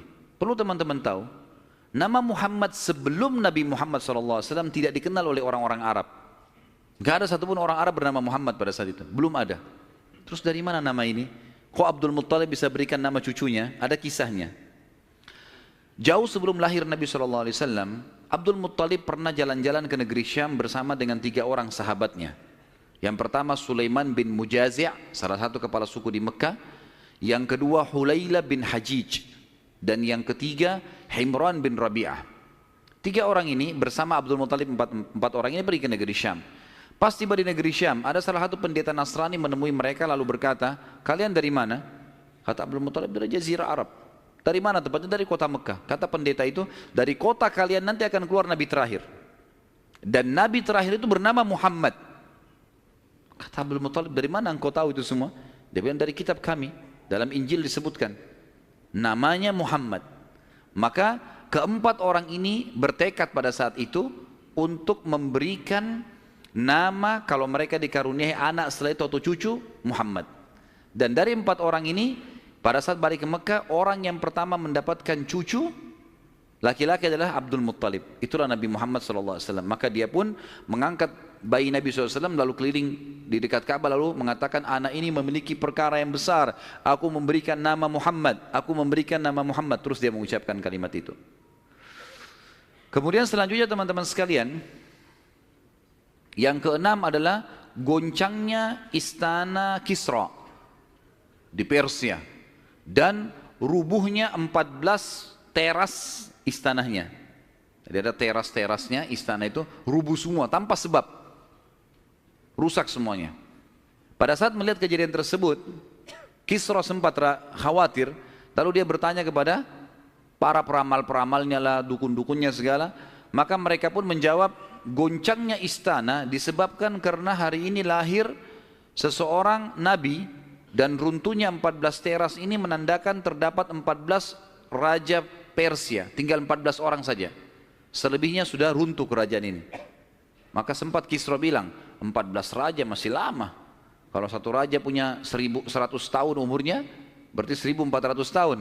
Tapi tanpa disadari oleh Kisra, padahal di sejarah Muslim menukil, tanpa membenarkan ramalan ini ya, kita bukan membenarkan, karena ramalan itu semua kalaupun bertepatan karena mereka mencuri, syaitan mencuri berita dari langit, bukan karena mereka tahu, sebagaimana dijelaskan dalam ada hadits Nabi SAW. Dan ternyata setelah Kisra yang pada saat Nabi SAW lahir itu ada, anak-anaknya berselisih pendapat dan dalam waktu 4 tahun saja terjadi penggantian 10 orang Kisra, mati semua, saling membunuh satu sama yang lain. Ya, dan puncaknya yang terakhir adalah yang ke-14 meninggal di zaman Umar radhiyallahu anhu. Pada saat Umar menembus wilayah Persia. Yang ke-7, padamnya api sesembahan kaum Majus. Jadi ada api yang disembah di beberapa titik di negeri Persia. Jadi mereka buat api besar dan api itu selalu disembah, tiap hari mereka sembah. Pada saat Nabi SAW lahir, api itu tiba-tiba mati. Dan mereka berusaha menyalakan, tidak bisa. Selamanya mati. Sampai Persia pada saat itu seluruh Persia yang menyembah api, apinya mati semua, nggak ada. Mereka mau coba nyalakan sampai runtuhnya di zaman Umar bin Khattab, nggak ada api mereka. Nggak bisa lagi mereka nyalakan api untuk disembah ya. Nggak bisa lagi mereka nyalakan. Setiap kali di wilayah Persia dinyalakan api, mati, padam. Mereka cuma pakai masak, misalnya di situ padam. Nggak bisa sama sekali. Yang ke-8, hanyutnya air sungai Sawa. Sungai Sawa ini teman-teman sama dengan sungai Gangga sekarang di India. Di kultus dianggap ini sungai apalah, keramat lah dan seterusnya, gitu kan. Maka orang-orang Persia meyakini sungai Sawa ini adalah sesuatu yang luar biasa. Kalau ada yang mati, mereka bakar, lalu mereka lempar debunya di situ, airnya diambil, dianggap suci, apalah segala macam. Subhanallah, karena sungai ini selalu ditaruh tumbal segala macam. Waktu Nabi SAW lahir, air sungai ini hilang. Nggak ada airnya sama sekali, kering. Sampai sungai Sawa dilupain udah, nggak ada lagi sungai. Namanya memang sungai Sawa. Yang ke-9, dan ini agak sedikit kita titik beratkan adalah kisah Halimah As-Sa'diyah. Tradisi orang Arab dulu teman-teman sekalian, terutama orang-orang Quraisy, setiap bayi lahir, selalu dititipkan untuk disusui dan dibesarkan selama 2 tahun di luar kota Mekah, tepatnya di padang pasir. Ada alasan kenapa mereka titipkan anak-anak mereka ke padang pasir sama orang-orang Badui. Yang pertama, agar bahasa Arab fusha anak-anak mereka terjaga. Apa itu bahasa Arab fusha? Bahasa Arab ada 2 macam. Ada bahasa Arab fusha, bahasa aslinya bahasa Arab, dan itu Al-Quran dalam bahasa fusha. Kalau kita belajar bahasa Arab di pesantren atau di kampus-kampus, bahasa Arab yang dipakai bahasa Arab fusha. Dia punya grammar rapi. Gitu. Ada bahasa ammiyah, yang kedua, bahasa pasar. Ini bahasanya dialeknya berbeda-beda, Mesir berbeda, Tunis berbeda, Saudi berbeda, dialek bahasa pasarnya berbeda. Ini tidak punya grammar, lebih teracak. Ya mungkin kalau dalam bahasa Inggris dari Inggris sendiri, negeri Inggris dengan dari Amerika. Agak berbeda, grammarnya lebih rapi gitu kan. Tapi kita tidak bahas masalah itu tentunya. Yang jelas orang-orang Quraisy untuk menjaga bahasa fusha, maka mereka menitipkan anak mereka ke Badui, karena orang Badui masih pakai bahasa fusha. Sementara penduduk asli Mekah pada saat itu sudah sering lalu-lalang jemaah haji. Jemaah haji ini dari berbagai wilayah. Makanya kita temukan bahasa Arab yang kalau tanda kutip ya, yang paling kacau itu bahasa Arabnya orang Mekah sampai hari ini. Karena bercampur baur antara bahasa Arab dengan bahasa Urdu dengan bahasa Indonesia, dengan campur-campur. Jadi kalau kita ngomong sama mereka itu nggak jelas kadang-kadang. Memang orang-orang Mekah dikenal begitu, karena memang campur baurnya jemaah haji ini. Karena mereka nggak bisa bahasa Arab, mereka pakai bahasanya. Jadi orang sana terpaksa belajar bahasa Persia, belajar bahasa Melayu, belajar macam-macam. Seperti itulah. Nah, dari zaman dulu memang orang-orang Quraisy sudah khawatir dengan itu, perubahan bahasa. Yang kedua, alasannya kenapa anak-anak mereka dititipkan di padang pasir, karena sisi kesehatan.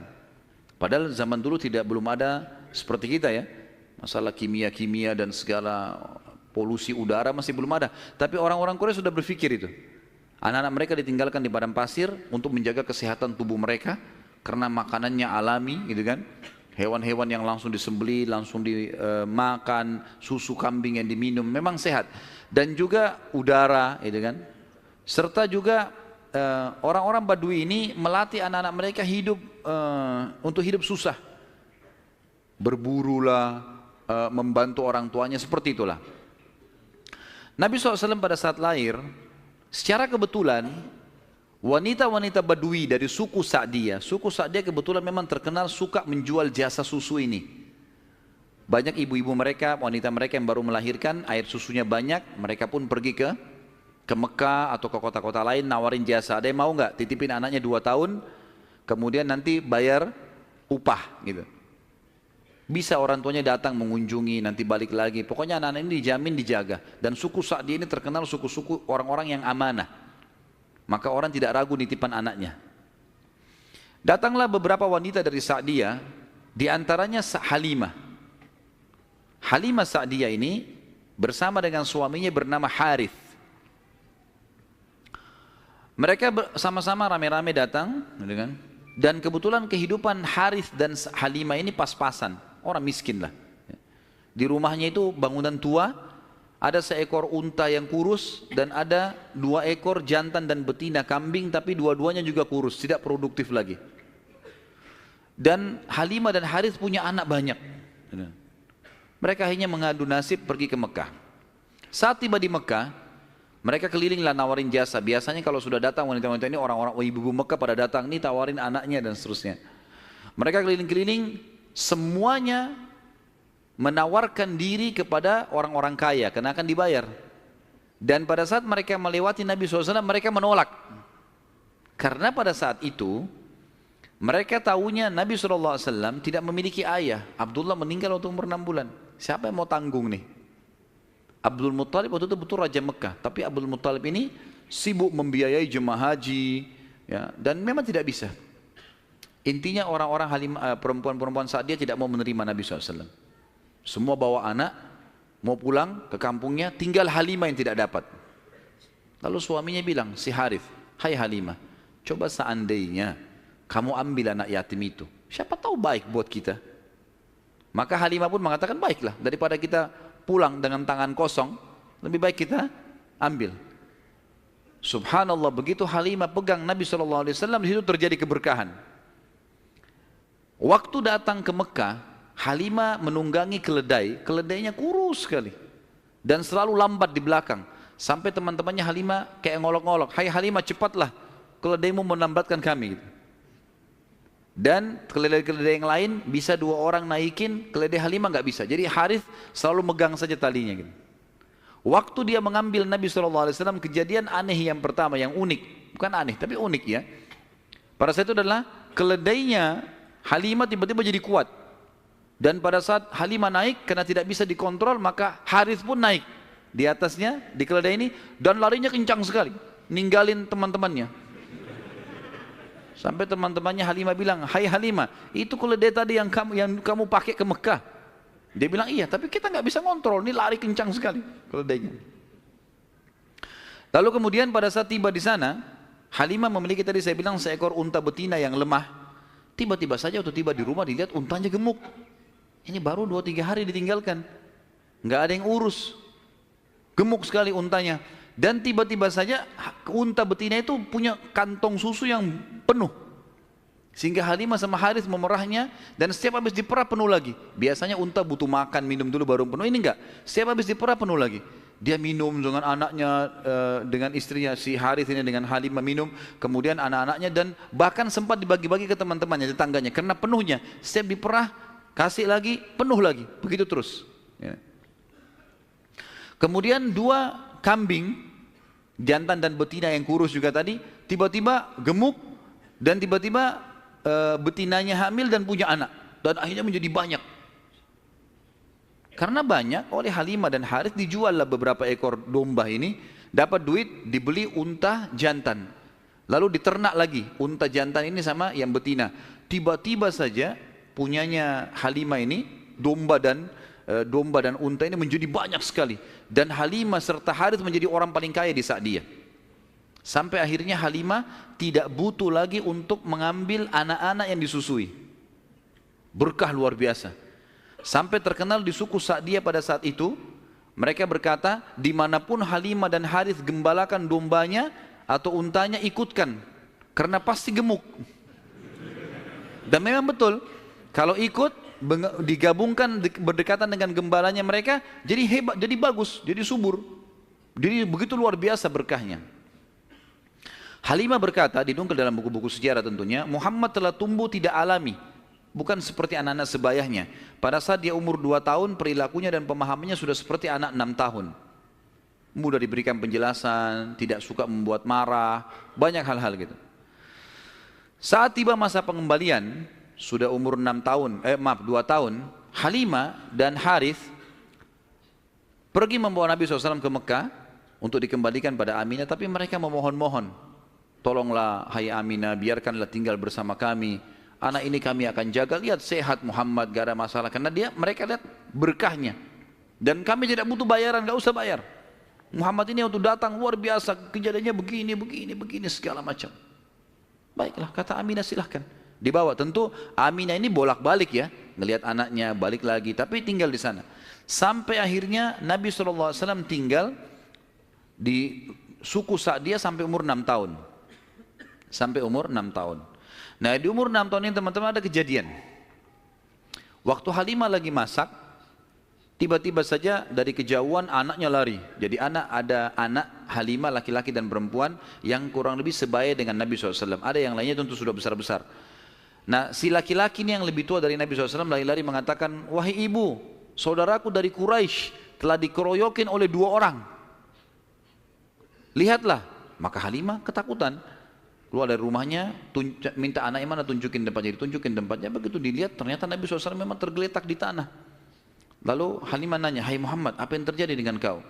Dalam riwayat-riwayat Bukhari itu banyak disebutkan ya, bahwasanya Nabi SAW mengatakan, ya, pada saat itu telah datang kepadaku 2 orang laki-laki yang menjatuhkanku ke tanah, kemudian membelah dadahku dan mengeluarkan sesuatu yang hitam darinya. Lalu kemudian menutupnya kembali. Nabi SAW dengan polos jawabnya gitu. Maka Halimah pun membuka baju Nabi SAW dan menemukan memang ada bekas jahitan. Karena ketakutan, Akhirnya Halimah bersama Harith membawa pulang Nabi SAW ke Mekah. Hai Aminah, ini anakmu, ini masih sehat, ya, utuh, nggak ada apa-apa, ambillah kembali. Aminah kaget, kenapa kalian kembalikan? Dulu kalian yang ngotot mau tahan, kenapa sekarang memohon supaya diambil kembali? Kenapa? Akhirnya kena terdesak, mereka bilang, ada kejadian begini dan begitu. Lalu Aminah mengatakan, apakah kalian mengira bahwasanya anakku ini diganggu oleh syaitan? Tidak mungkin. Karena pada saat aku sedang hamil, aku mimpi ada kalimat yang aku ucapkan, u'idhuhu billahil azim min kulli syarrin wa ainin hasid. Aku berlindung kepada Allah untuk bayi ini dari semua keburukan dan iri dengkinya orang lain. Tapi Halimah dan Harith sudah ketakutan, dikembalikanlah Nabi SAW di umur 6 tahun itu. Di umur 6 tahun ini dia kembali ke pangkuan, Nabi SAW kembali ke pangkuan ibunya Aminah. Tepatnya beberapa bulan setelah kembali, Aminah mengajak Nabi SAW mengunjungi paman-pamannya Aminah di Madinah. Ya, Nabi SAW umur 6 tahun sudah ke Madinah, gitu kan? Tinggal beberapa hari pada saat pulang menuju ke Mekah, tepatnya di wilayah namanya Rabwah. Rabwah sekarang masih ada wilayah itu tentunya. Mungkin kalau tidak salah sekitar 80 sampai 100 km lah dari kota Mekah, kalau saya tidak salah tentunya, ya. Itu Aminah sakit keras dan meninggal di tempat itu dan dikubur di situ. Lalu Nabi SAW dibawa pulang ke Mekah oleh pembantunya Aminah dan diserahkan kepada kakeknya Abdul Muttalib. Dan Abdul Muttalib ini memelihara Nabi SAW dari umur 6 tahun sampai 8 tahun, 2 tahun. Di sini Nabi SAW belajar banyak sekali dari Abdul Muttalib, belajar kepemimpinan. Karena Abdul Muttalib ini pemimpin pada saat itu. Nabi SAW selalu di mana kakeknya, di situ dia. Terutama di majlis di Darun Nadwah.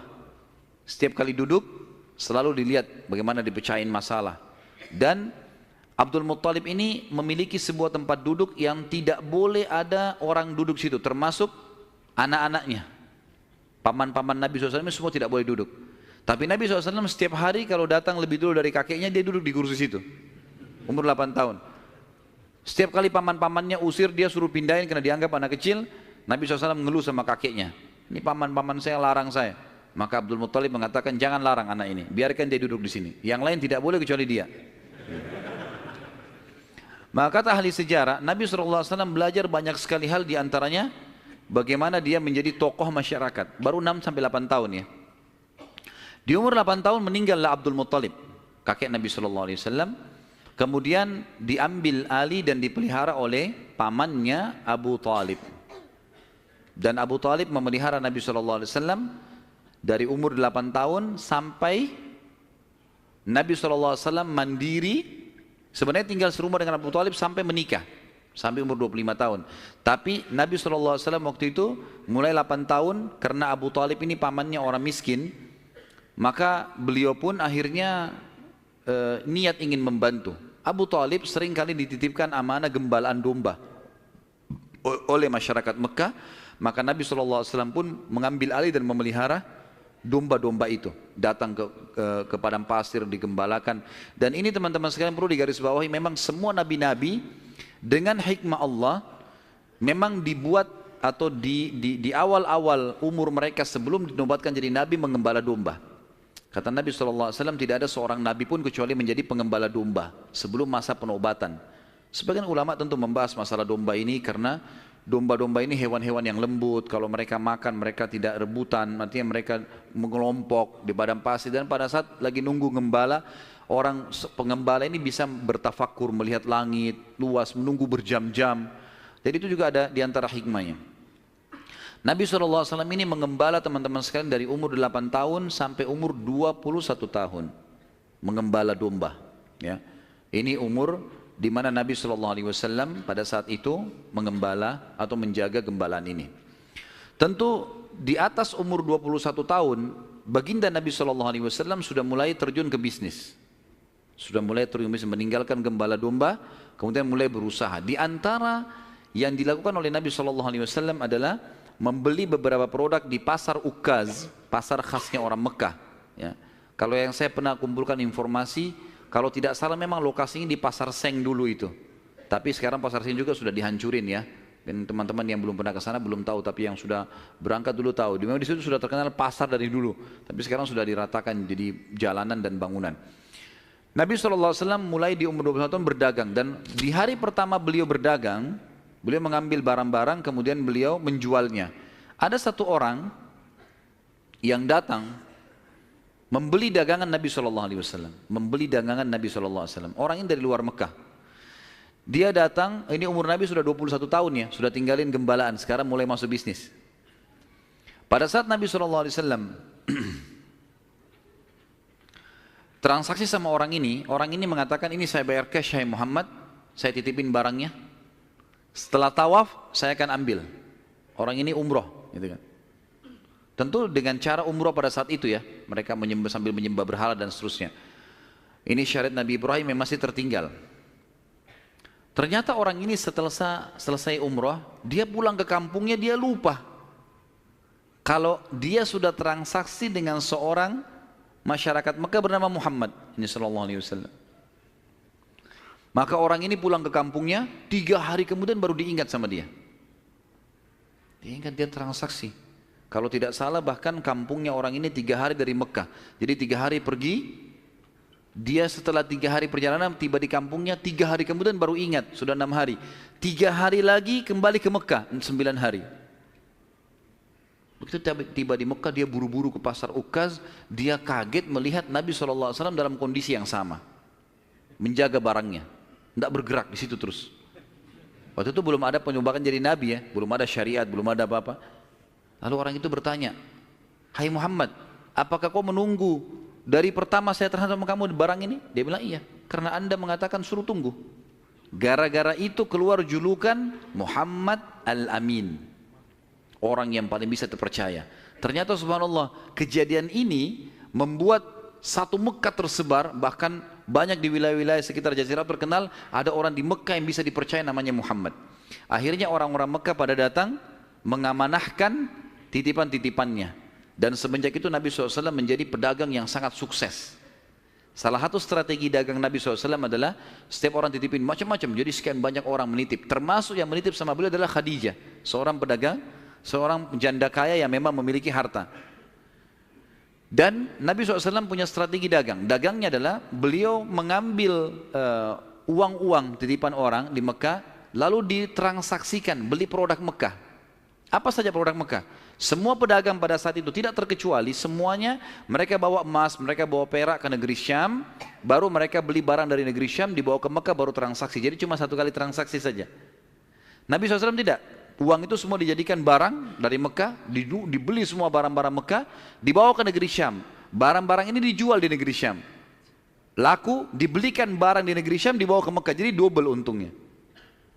Karena ini teman-teman sekalian, Nabi SAW menjadi pada saat itu salah satu orang terkayanya Mekah. Dan ini sekaligus membantah statement para orientalis mengatakan Muhammad, kita tentu mengatakan SAW, menikah dengan janda kaya karena dia miskin. Ini salah sekali. Karena Nabi SAW di fase dari 21 tahun sampai 25 tahun menikah dengan Khadijah itu sudah menjadi pengusaha yang sukses. Makanya beliau pada saat menikah dengan Khadijah, maharnya 20 ekor unta. 1 unta ratusan juta jumlahnya, harganya. Anggap kita hitung 100 juta saja, kalau 20 berarti 2 miliar. Ada antum sini melamar 2 miliar? Paling perangkat sholat. Jangan tersinggung. Jadi Nabi SAW melamar Khadijah dengan 20 ekor unta. Ini dusta orang kalau mengatakan Nabi SAW orang miskin. Dari mana? Pengusaha sukses, gitu kan? Dan waktu itu umurnya masih 25 tahun. Baik teman-teman sekalian, saya akan tutup pertemuan kita ini dengan, nanti kita akan kembali ke kisah Khadijah ya, radhiyallahu anha, nanti pernikahannya dengan Nabi SAW segala. Tapi ada kejadian yang perlu saya titik beratkan. Kejadian pada saat umur Nabi SAW 12 tahun. Kita review dulu kembali. Waktu umur 12 tahun, kan beliau dari umur 8 tahun sampai menikah kan tinggal sama Abu Talib. Dan Nabi SAW punya akhlak yang baik sekali, mulia sekali. Sampai Abu Talib itu sendiri malu dengan Nabi SAW di umur 8 tahun. Anaknya Abu Talib banyak. Kalau istrinya Abu Talib lagi siapin makan, anak-anaknya pada berebut. Nabi SAW duduk di pojok rumah. Enggak sama sekali. Enggak berebut. Nanti kalau selesai makan, ada sisanya beliau makan. Sallallahu alaihi wasallam. Punya akhlak yang mulai dari masih kecil. Sampai Abu Talib bilang sama istrinya, khusus untuk Muhammad sisipkan makanan. Karena dia tidak ikut berebut sama mereka. Gitu kan. Baik, di umur 12 tahun, pernah satu waktu Abu Talib ini mau ke negeri Syam. Urusan dagang. Pertama kalinya Nabi SAW, biasanya Nabi ini selalu pemalu, nggak banyak minta dan nuntut ke pamannya. Khusus pada saat itu Nabi SAW bergantung di bajunya Abu Talib, nggak mau lepasin. Pokoknya dia mau ikut. Abu Talib heran, nggak pernah Nabi SAW berperilaku begini. Musyawarah sama istrinya, nggak pernah Muhammad begini. Kenapa seperti ini? Pasti ada sesuatu gitu. Maka setelah musyawarah, kayaknya dibawa aja deh. Dibawalah ke negeri Syam. Pergilah Nabi SAW bersama dengan Abu Talib dan kafilahnya. Pada saat mau tiba di negeri Syam, sebelum tiba di negeri Syam, kafilah ini melewatin sebuah gereja teman-teman sekalian, dan di situ ada satu pendeta bernama Bahira. Dan ini riwayat Bukhari Muslim menceritakan masalah itu ya. Dan sampai sekarang di negeri Syam masih ada puing-puingnya gerejanya Bahira ini. Pada saat itu di zaman Nabi SAW ada gereja ini dan sampai sekarang masih ada sisa puingnya. Saya pernah lihat cuplikannya sendiri, ada sisa puingnya di negeri Syam. Tepatnya di Syria ya. Kemudian teman-teman sekalian, pada saat melewatin kafilah ini melewatin gereja, si Bahira ini kepala pendeta di gereja itu memang lagi nunggu informasi tentang Nabi terakhir nih. Dia ngeliat-liat di jendela gerejanya, setiap kafilah lewat dilihat sama dia, terutama yang dari Jazirah Arab. Secara kebetulan dengan hikmah ilahi lewat kafilahnya Abu Talib, dan kafilah ini agak berbeda dengan yang lainnya. Kafilah itu berarti 3 unta ke atas ya, baru dinamakan kafilah. 3 ekor unta ke atas baru dinamakan kafilah. Waktu lewat kafilah Abu Talib ini ada awan yang menaunginya. Beda dengan kafilah lain, padahal lagi terik matahari. Dan tidak sengaja kafilah Abu Talib istirahat di sebelah gereja dan ada pohon-pohon kurma yang berderet, itu semuanya seperti menundukkan daun-daunnya ke kafilah itu. Pendeta ini perhatikan, kafilah tanya ini, kirim satu orang, tanya mereka kafilah dari mana nih? Jawabannya dari Jazirah Arab. Dari mana? Dari kota Mekah. Kata Bahira, hidangkan makanan sebaik mungkin di gereja, undang semua kafilah ini masuk makan. Diundanglah. Ringkas cerita, masuklah mereka untuk makan, dan pada saat satu kafilah ini masuk, yang ditinggalkan di situ hanya Nabi SAW. Nabi nggak boleh masuk karena tradisi orang Arab dulu aib kalau anak kecil ikut makan. Nanti selesai orang tua makan baru makan. Tapi ini tradisi jahiliyah. Kalau sekarang antum lakukan, antum juga jahiliyah. Makan, kasih anak-anak makan. Kenapa harus disendirikan? Mungkin dia lapar, kesian. Baiklah. Waktu lagi makan, Bahira ini memperhatikan satu persatu orang-orang Quraisy ini, wajahnya. Karena mereka tahu cirinya Nabi terakhir. Alisnya, wajahnya, mukanya, kulitnya, jalur nasabnya, semua jelas. Dilihat semua, tidak ada tanda-tanda kenabiannya. Ini mukanya muka biasa semua. Maka si Bahira tanya, apakah masih ada dari kafilah kalian yang tidak ikut makan? Kata mereka, ada satu anak kecil di depan, kami suruh jaga barang kami. Kata Bahira, boleh saya ketemu? Oh silahkan. Mereka lagi asyik makan. Bahira keluar menemui Nabi SAW. Nabi lagi duduk di bawah pohon. Lalu Bahira memanggil dia, mengatakan, hai anak kecil, ikutlah dengan saya. Kafilahnya disuruh jaga oleh beberapa pegawainya Bahira ini. Masuk di satu ruangan di gereja, kemudian Nabi SAW berdiri lalu kata, jadi orang Mekah begini teman-teman, di Mekah itu ada patung, namanya Lat dan Uzza. Lat dan Uzza ini 2 patung yang luar biasa dikultuskan di Mekah. Hebat patung ini menurut mereka. Jadi kalau bersumpah atas nama Lat dan Uzza sudah tidak mungkin berbohong. Kalau bohong kualat nih. Maka pendeta ini tahu Bahira, dia bilang, hai anak kecil, saya akan bertanya kepadamu atas nama Lat dan Uzza. Ini semua anak kecil sampai orang tua di Mekah tahu nama ini, dan mereka ketakutan kalau dengar nama ini. Apa jawaban Nabi SAW waktu itu? Umur 12 tahun, masih kecil. Kalau kita sekarang masih SD gitu kan. Maka beliau mengatakan, jangan engkau sebutkan 2 nama berhala itu karena aku membencinya. Aku tidak suka dengan patung itu. Penasaran Bahir. Diperhatikan wajahnya, alisnya, matanya Nabi SAW. Perlu teman-teman tahu ya, ciri fisik Nabi SAW itu luar biasa. Tersebutkan secara rinci di Taurat dan Injil. Allah mengatakan dalam Al-Quran, A'udzubillahi minasyaitonirrajim, ya'rifunahu kama ya'rifuna abna'ahum. Orang-orang ahli kitab, terutama Yahudi dan Nasrani ini, maksudnya orang Yahudi dan Nasrani, betul-betul mengetahui Muhammad SAW sebagaimana mereka mengenal anak-anaknya. Karena terinci.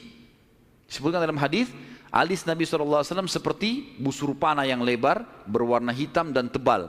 Bola mata beliau SAW besar, kelopaknya, dan dipenuhi dengan bulu mata yang lebat. Bola matanya putihnya putih bersih, hitamnya hitam pekat. Hidungnya yang mancung, bibir, dahi dan pipi yang setara dengan wajah, tidak oval dan juga tidak bulat, gitu kan. Kulitnya sangat putih sampai Nabi SAW pipinya kemerah-merahan.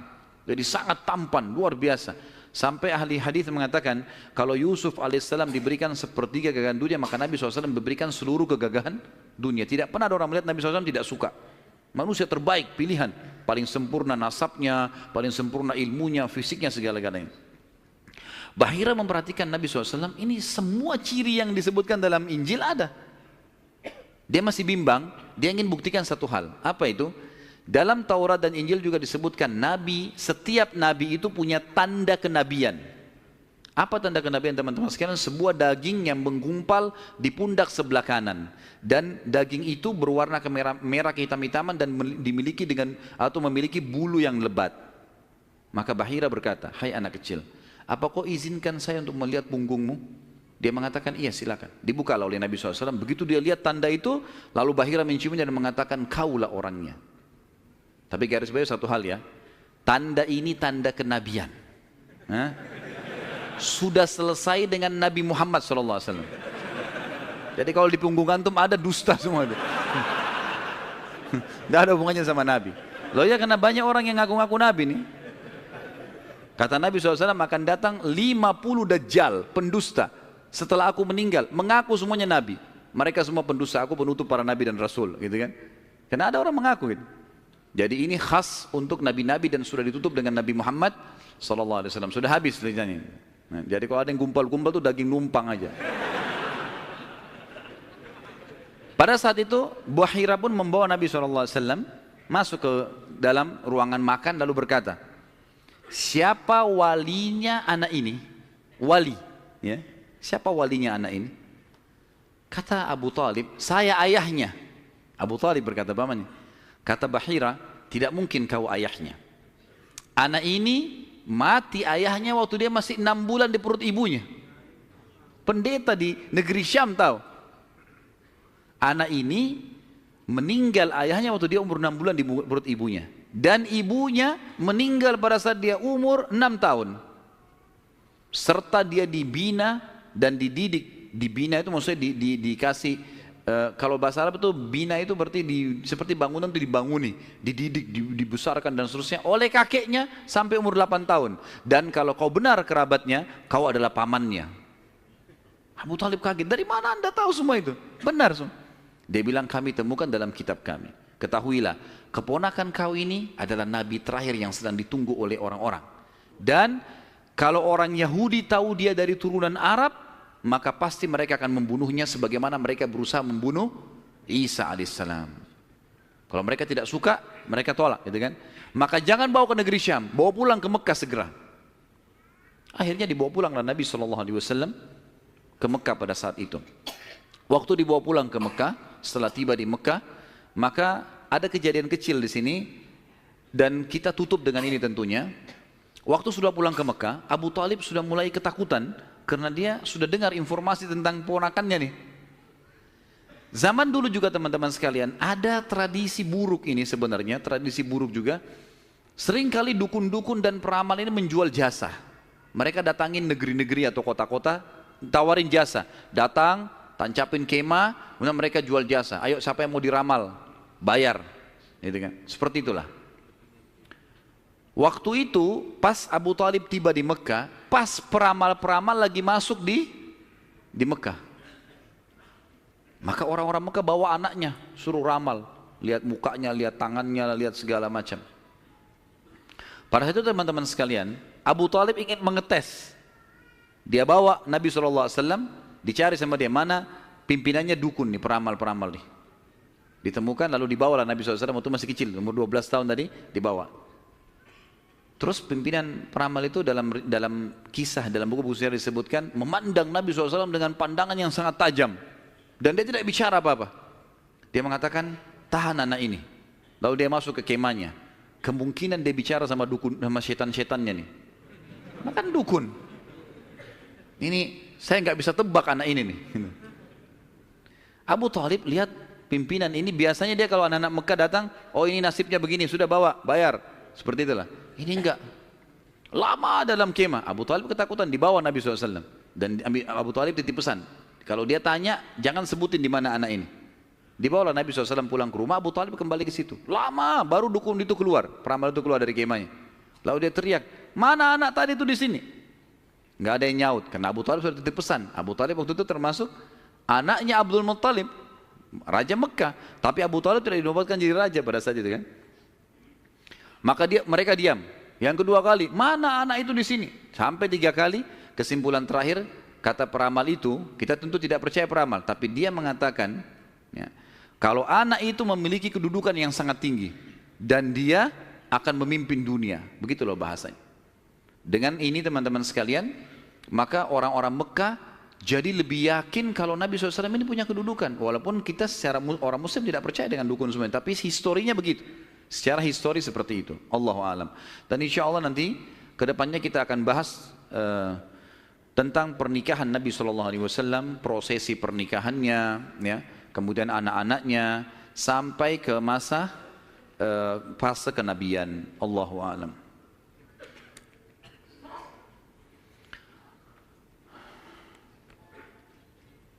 Saya akan baca pertanyaan dan saya berharap pertanyaan sesuai dengan tema teman-teman sekalian. Dan tolong saya datang jauh-jauh ke sini bukan untuk dites, ya. Jadi nggak usah ngetes-ngetes. Ya. Kalau antum sudah tahu, alhamdulillah, bawa ilmunya pulang. Ya. Jadi tanya yang tidak mengerti. Kalau sudah ngerti nggak usah tanya. Ya. Apakah riwayat yang mengatakan bahwa Hamzah radhiyallahu anhu seumuran dengan Rasulullah SAW itu salah? Karena dari riwayat yang antum ceritakan Hamzah lebih tua dari Abdullah. Mohon penjelasan riwayat-riwayatnya. Yang dimaksud dalam riwayat Nabi SAW sebaya, bukan seumur dengan Hamzah. Sebaya, orang-orang Arab itu membahasakan sebaya itu seperti orang yang setara postur tubuhnya, ya, dekat paras wajahnya. Jadi bukan masalah umur. Karena jelas sekali anak Abu Talib, Abdul Muttalib yang paling musuh Abdullah. Hamzah kakaknya memang, kakak Abdullah, gitu kan.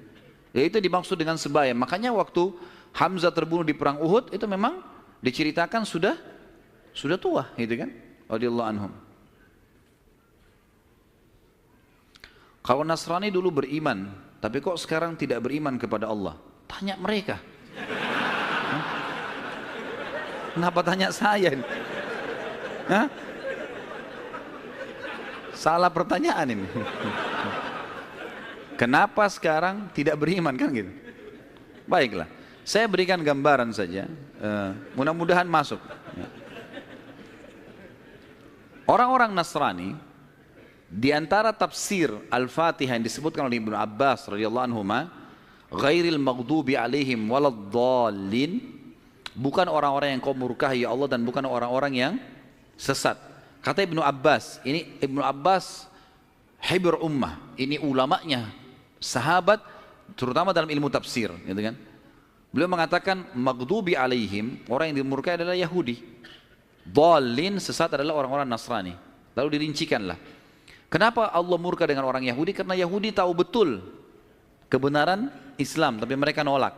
Dan bukan cuma Nabi Muhammad SAW, mereka sudah menolak Nabi Isa sebelumnya. Padahal alasannya mereka nolak sekarang masuk Islam karena mereka bilang Nabi terakhir dari Bani Israel bukan dari Arab. Karena Arab kami nggak mau. Tapi ini dusta. Karena Nabi Isa sebelumnya sudah dari Bani Israel, tapi mereka tidak mau imani. Jadi dusta saja gitu. Maka Ibn Abbas mengatakan maghdubi alaihim orang-orang Yahudi. Kemudian Nasrani dhalin, Yahudi tahu kebenaran tidak mau diikuti maka Allah murka. Dhalin adalah sesat. Sesat kenapa? Sesat maksudnya apa? Orang sesat jalan berarti dia tidak punya ilmu kan gitu. Orang-orang Nasrani mau menyebarkan agama mereka tapi mereka salah. Dengan mengatakan Trinitas misalnya, gitu kan. Sementara Allah mengatakan lam yalid wa lam yulad, gitu. Dan memang dalam agama dalam kelompok Nasrani sekarang masih ada kelompok Nasrani yang mentauhidkan Allah. Umumnya yang mendapat hidayah dari mereka-mereka ini. Tapi kalau orang yang mengatakan Trinitas ini biasanya sudah terdoktrin dengan keyakinan itu. Dan Allah sudah mengatakan, A'udzubillahi minasyaitonirrajim, laqad kafara alladziina qalu innallaha tsalitsu tsalatsa. Telah kafir orang-orang yang mengatakan Allah itu atau Trinitas ya. Saya sarankan teman-teman, saran saya, ya, tentu saya tidak kenal orang ini, tapi saya sendiri melihat cuplikan di YouTube yang disampaikan benar.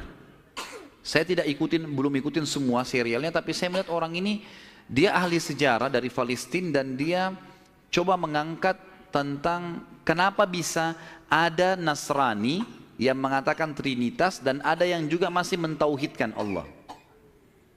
Namanya Jihad Turbani. Jihad Turbani ini kalau teman-teman ketik, insya Allah sudah ada terjemahan bahasa Indonesia.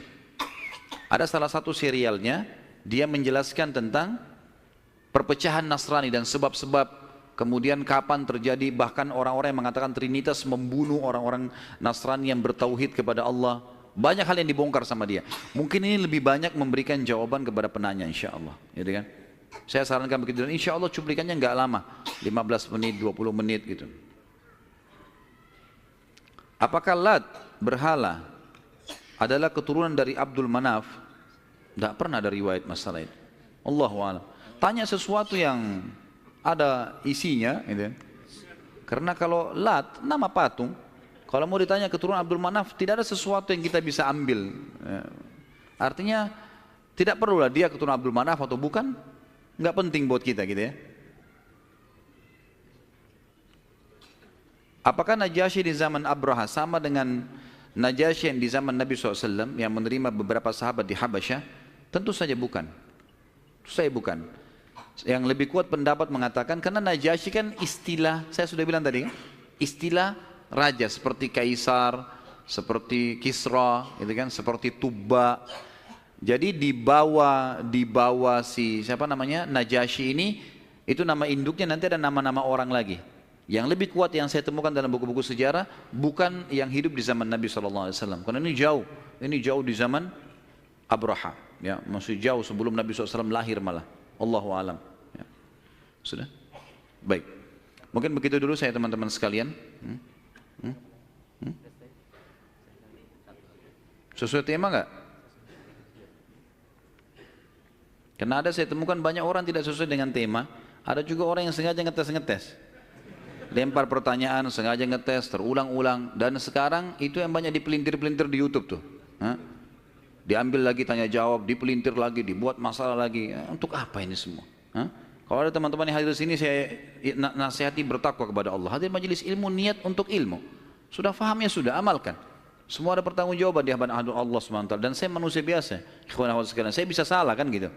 Tapi kesalahan saya untuk dinasihati, bukan untuk dijadikan masalah, karena semua orang salah kan. Sahabat saja punya pendapat dua kadang-kadang. Imam Syafi'i pernah punya pendapat lama dan pendapat baru. Bukan sesuatu yang manusia bisa salah gitu kan. Imam Abu Hanifah, Imam Ahmad, 4 imam mazhab ini mereka punya pendapat lama dan pendapat baru. Kadang-kadang diperbaiki dengan pendapat yang baru karena dulu pernah keliru. Wajar saja. Kadang-kadang kita salah mengucapin sesuatu, mungkin kesalahan kedangkalan ilmu atau mungkin kesalahan menyebutkan. Maka ini harus lebih hati-hati teman-teman sekalian. Bagaimana menanggapi tuduhan non-muslim mengenai kematian Rasulullah SAW yang katanya beliau meninggal karena diracuni oleh wanita Yahudi sewaktu di Khaybar? Semoga anak Ustadz yang sedang sakit diberi kesembuhan. Jazakallah khair. Amin insyaallah. Tentu kalau saya pribadi, saya bukan menemukan itu pendapat Nasrani. Itu pendapat sebagian ahli sejarah muslim.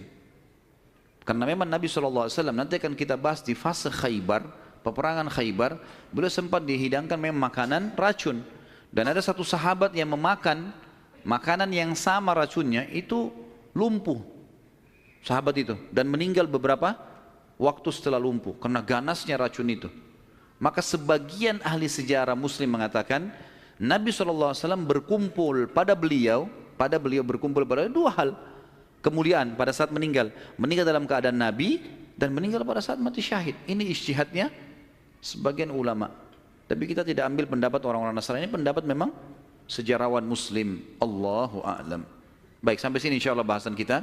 Dan kita akan lanjutkan nanti dengan izin Allah, kalau Allah masih panjangkan umur dan berkahi, bulan depan insya Allah masalah menikahnya Nabi SAW dengan Khadijah, keturunannya, kemudian beberapa hal yang berhubungan dengan itu. Kemudian kita masuk insya Allah ke masalah fase penobatan kenabian, insya Allah, biidznillah. Mungkin begitu. Semoga apa yang kita bahas pada hari ini bermanfaat buat kita semua. Dan semoga semua dosa yang pernah kita lakukan dimaafkan oleh Sang Pencipta Allah dan diganti menjadi pahala dengan kemahamurahannya. Dan semoga semua amal yang pernah kita kerjakan diterima olehnya. Semua sisa umur kita ke depan diberkahi, baik di keluarga, di harta, di keturunan. Kemudian juga puncaknya kita masuk surga tanpa hisab. Dan kita selalu mendoakan saudara kita di Palestina, di Syria, di Yaman, di Irak, di Myanmar, di Ahsa, dimanapun mereka berada sedang tertindas. Semoga Allah ikhlaskan niat mereka, terima para syuhada mereka, muliakan Islam di tangan mereka dan tangan kita semua. Dan semoga Allah dengan kemahamurahannya menyatukan kita semua di surga firdausnya tanpa hisab. Kalau ada benar dari Allah, kalau ada salah dari saya mohon dimaafkan. Sebelum kafaratul majlis, saya mengajak teman-teman sekalian untuk kembali ke web resmi di www.khalidbasalamah.com. Dan saya ingatkan, kalau ada teman-teman yang ingin menyebarkan ceramah, maka saya sarankan tidak ada komersial. Jangan dikomersialkan, gitu kan. Kalau dikomersialkan akhirnya nanti antum memaksakan diri untuk memberikan judul yang menggelitik lah dan seterusnya. Dan ini akhirnya menjadi sumber fitnah yang menjadi kemana-mana gitu. Jadi ada satu orang bahkan sempat memasukkan email ke tim kami lalu mengatakan, kenapa Ustadz sekarang menahan ceramah-ceramah ini? Apakah Ustadz lebih mendahulukan dunia daripada akhirat? Gara-gara dianya mengomersialkan ceramah ini. Kemudian kami tahan komersial itu, tidak boleh lagi dikomersialkan. Kalau tim kami yang mengomersialkan itu hak, karena kita yang shooting, kita yang segala itu hak umum saja, tidak ada pelanggaran agama. Tapi teman-teman ini mengomersialkan, lalu kemudian dia bersangka buruk, gitu. Mengatakan saya sudah mengupload sekian ratus ceramah, lalu ada si fulan sekian ratus ceramah, sekian bulan, kenapa harus ditahan? Gitu. Kami nggak tahan, asal tidak dikomersialkan. Tapi komersial melanggar akad kan gitu. Jadi tidak boleh sama sekali teman-teman sekalian. Cukup dengarkan, sebarkan sebagai hal yang bermanfaat. Kemudian juga insya Allah besok subuh biidznillah kita akan bahas buku, bedah buku judulnya Akibat Makanan Haram. Dan teman-teman bisa temukan bukunya insya Allah dengan panitia masjid. Itu buku kecil dan insya Allah kita akan bahas secara terinci. Mudah-mudahan Allah mudahkan, insya Allah kita selesaikan juga. Dan temanya sudah diangkat sebenarnya di YouTube. Kemarin tablik akbar di Makassar sekitar 2 jam lebih. Tapi besok mungkin karena waktu kita kepepet, saya akan masuk ke poin-poin intinya. Allahu a'lam. Subhanakallahumma wa bihamdika asyhadu an la ilaha illallah astaghfirullah wa atubu ilaih. Wassalamualaikum warahmatullahi wabarakatuh.